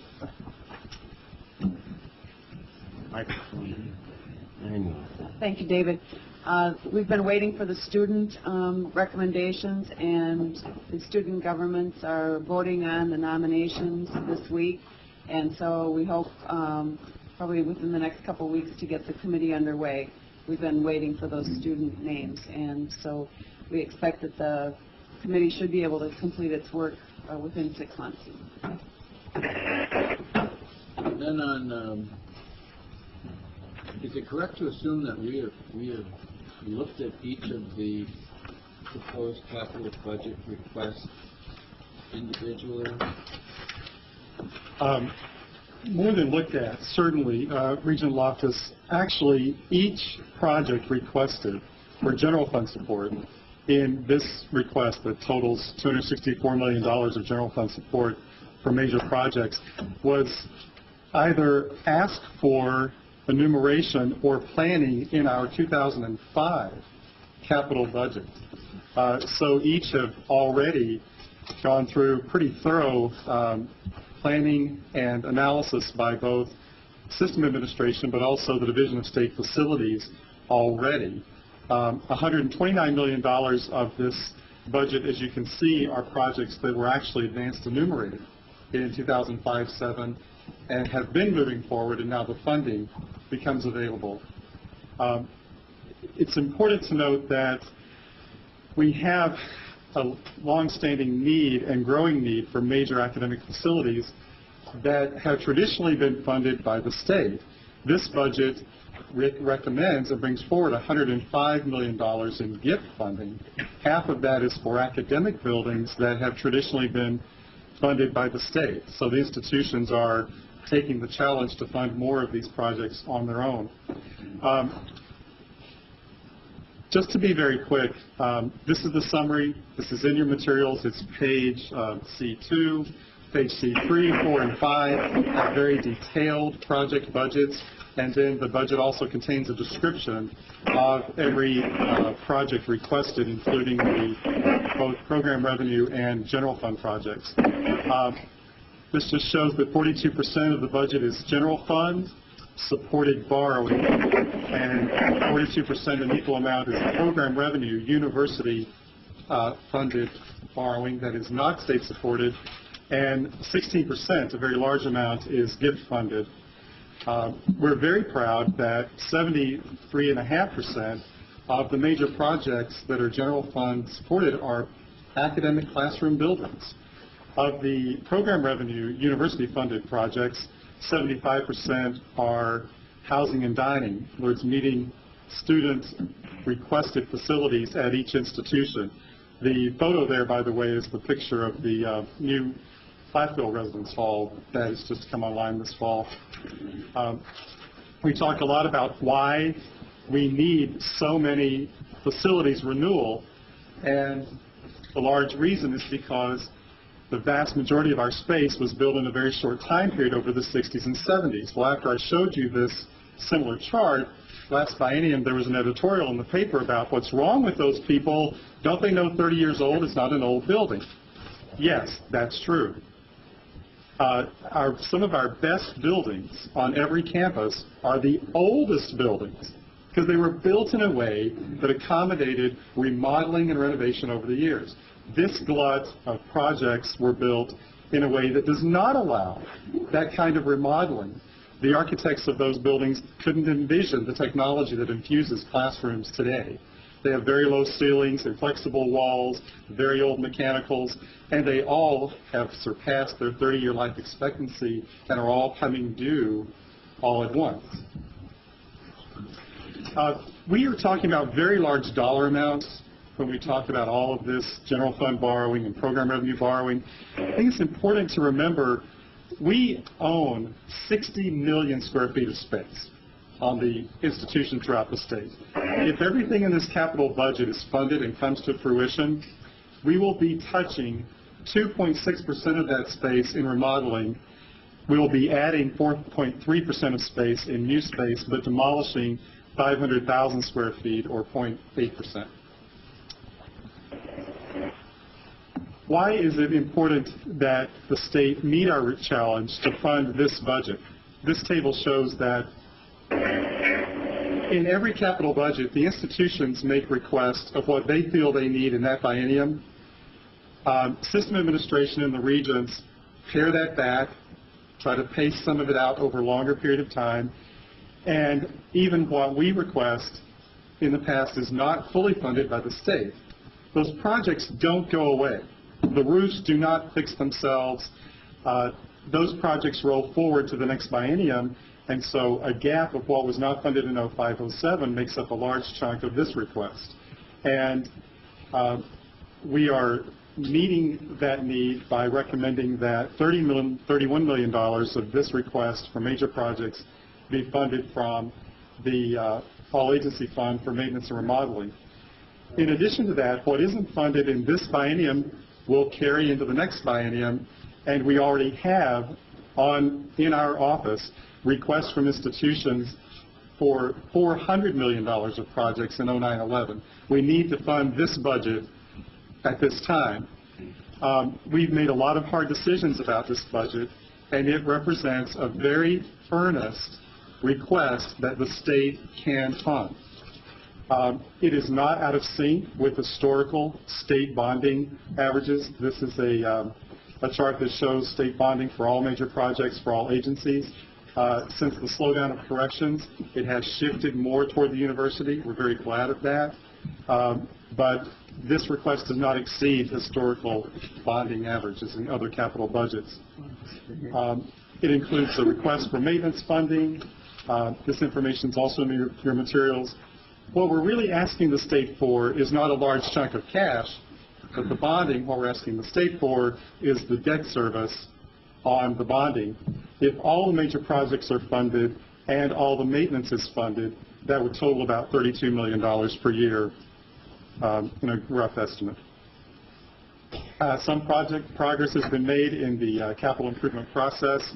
We have a long way to go. Again, these items are in your materials, so I won't expand on them. We've demonstrated through a couple of projects that we can create efficiency in this process. And this was an interesting experiment at UW-Platteville in which we were able to build a new residence hall through an alternative delivery method approved by the Building Commission and the board. And in short, it was $44 per gross square foot less in the alternative method, half the time, and the cost per gross square foot was 35% less. The capital budget accomplishes these goals, again, are in your materials.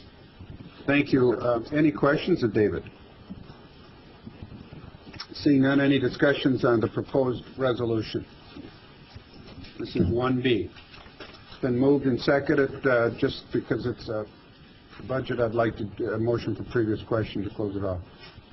We've got a motion second and non-debatable. All those in favor signify by saying aye. Aye. Opposed? The motion before you is 1B.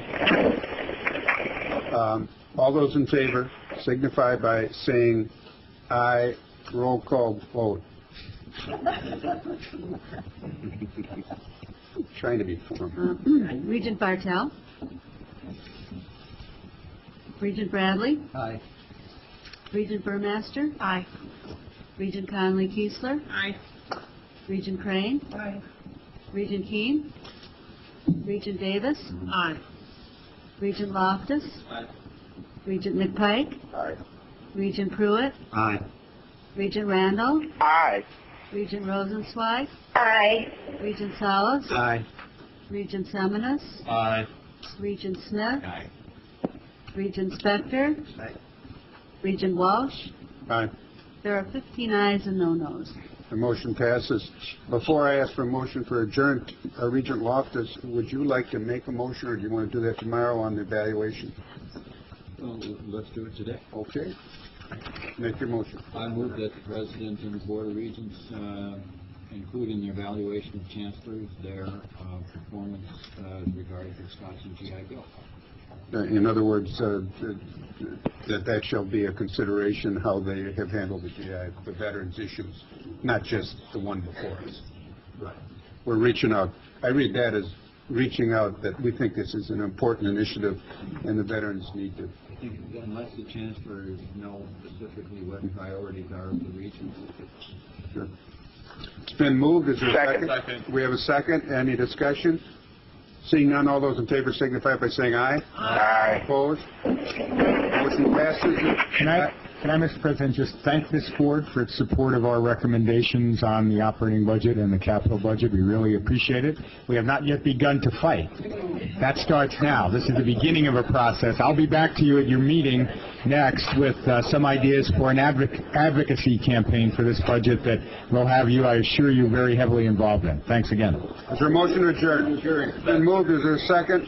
All those in favor signify by saying aye. Aye. Opposed?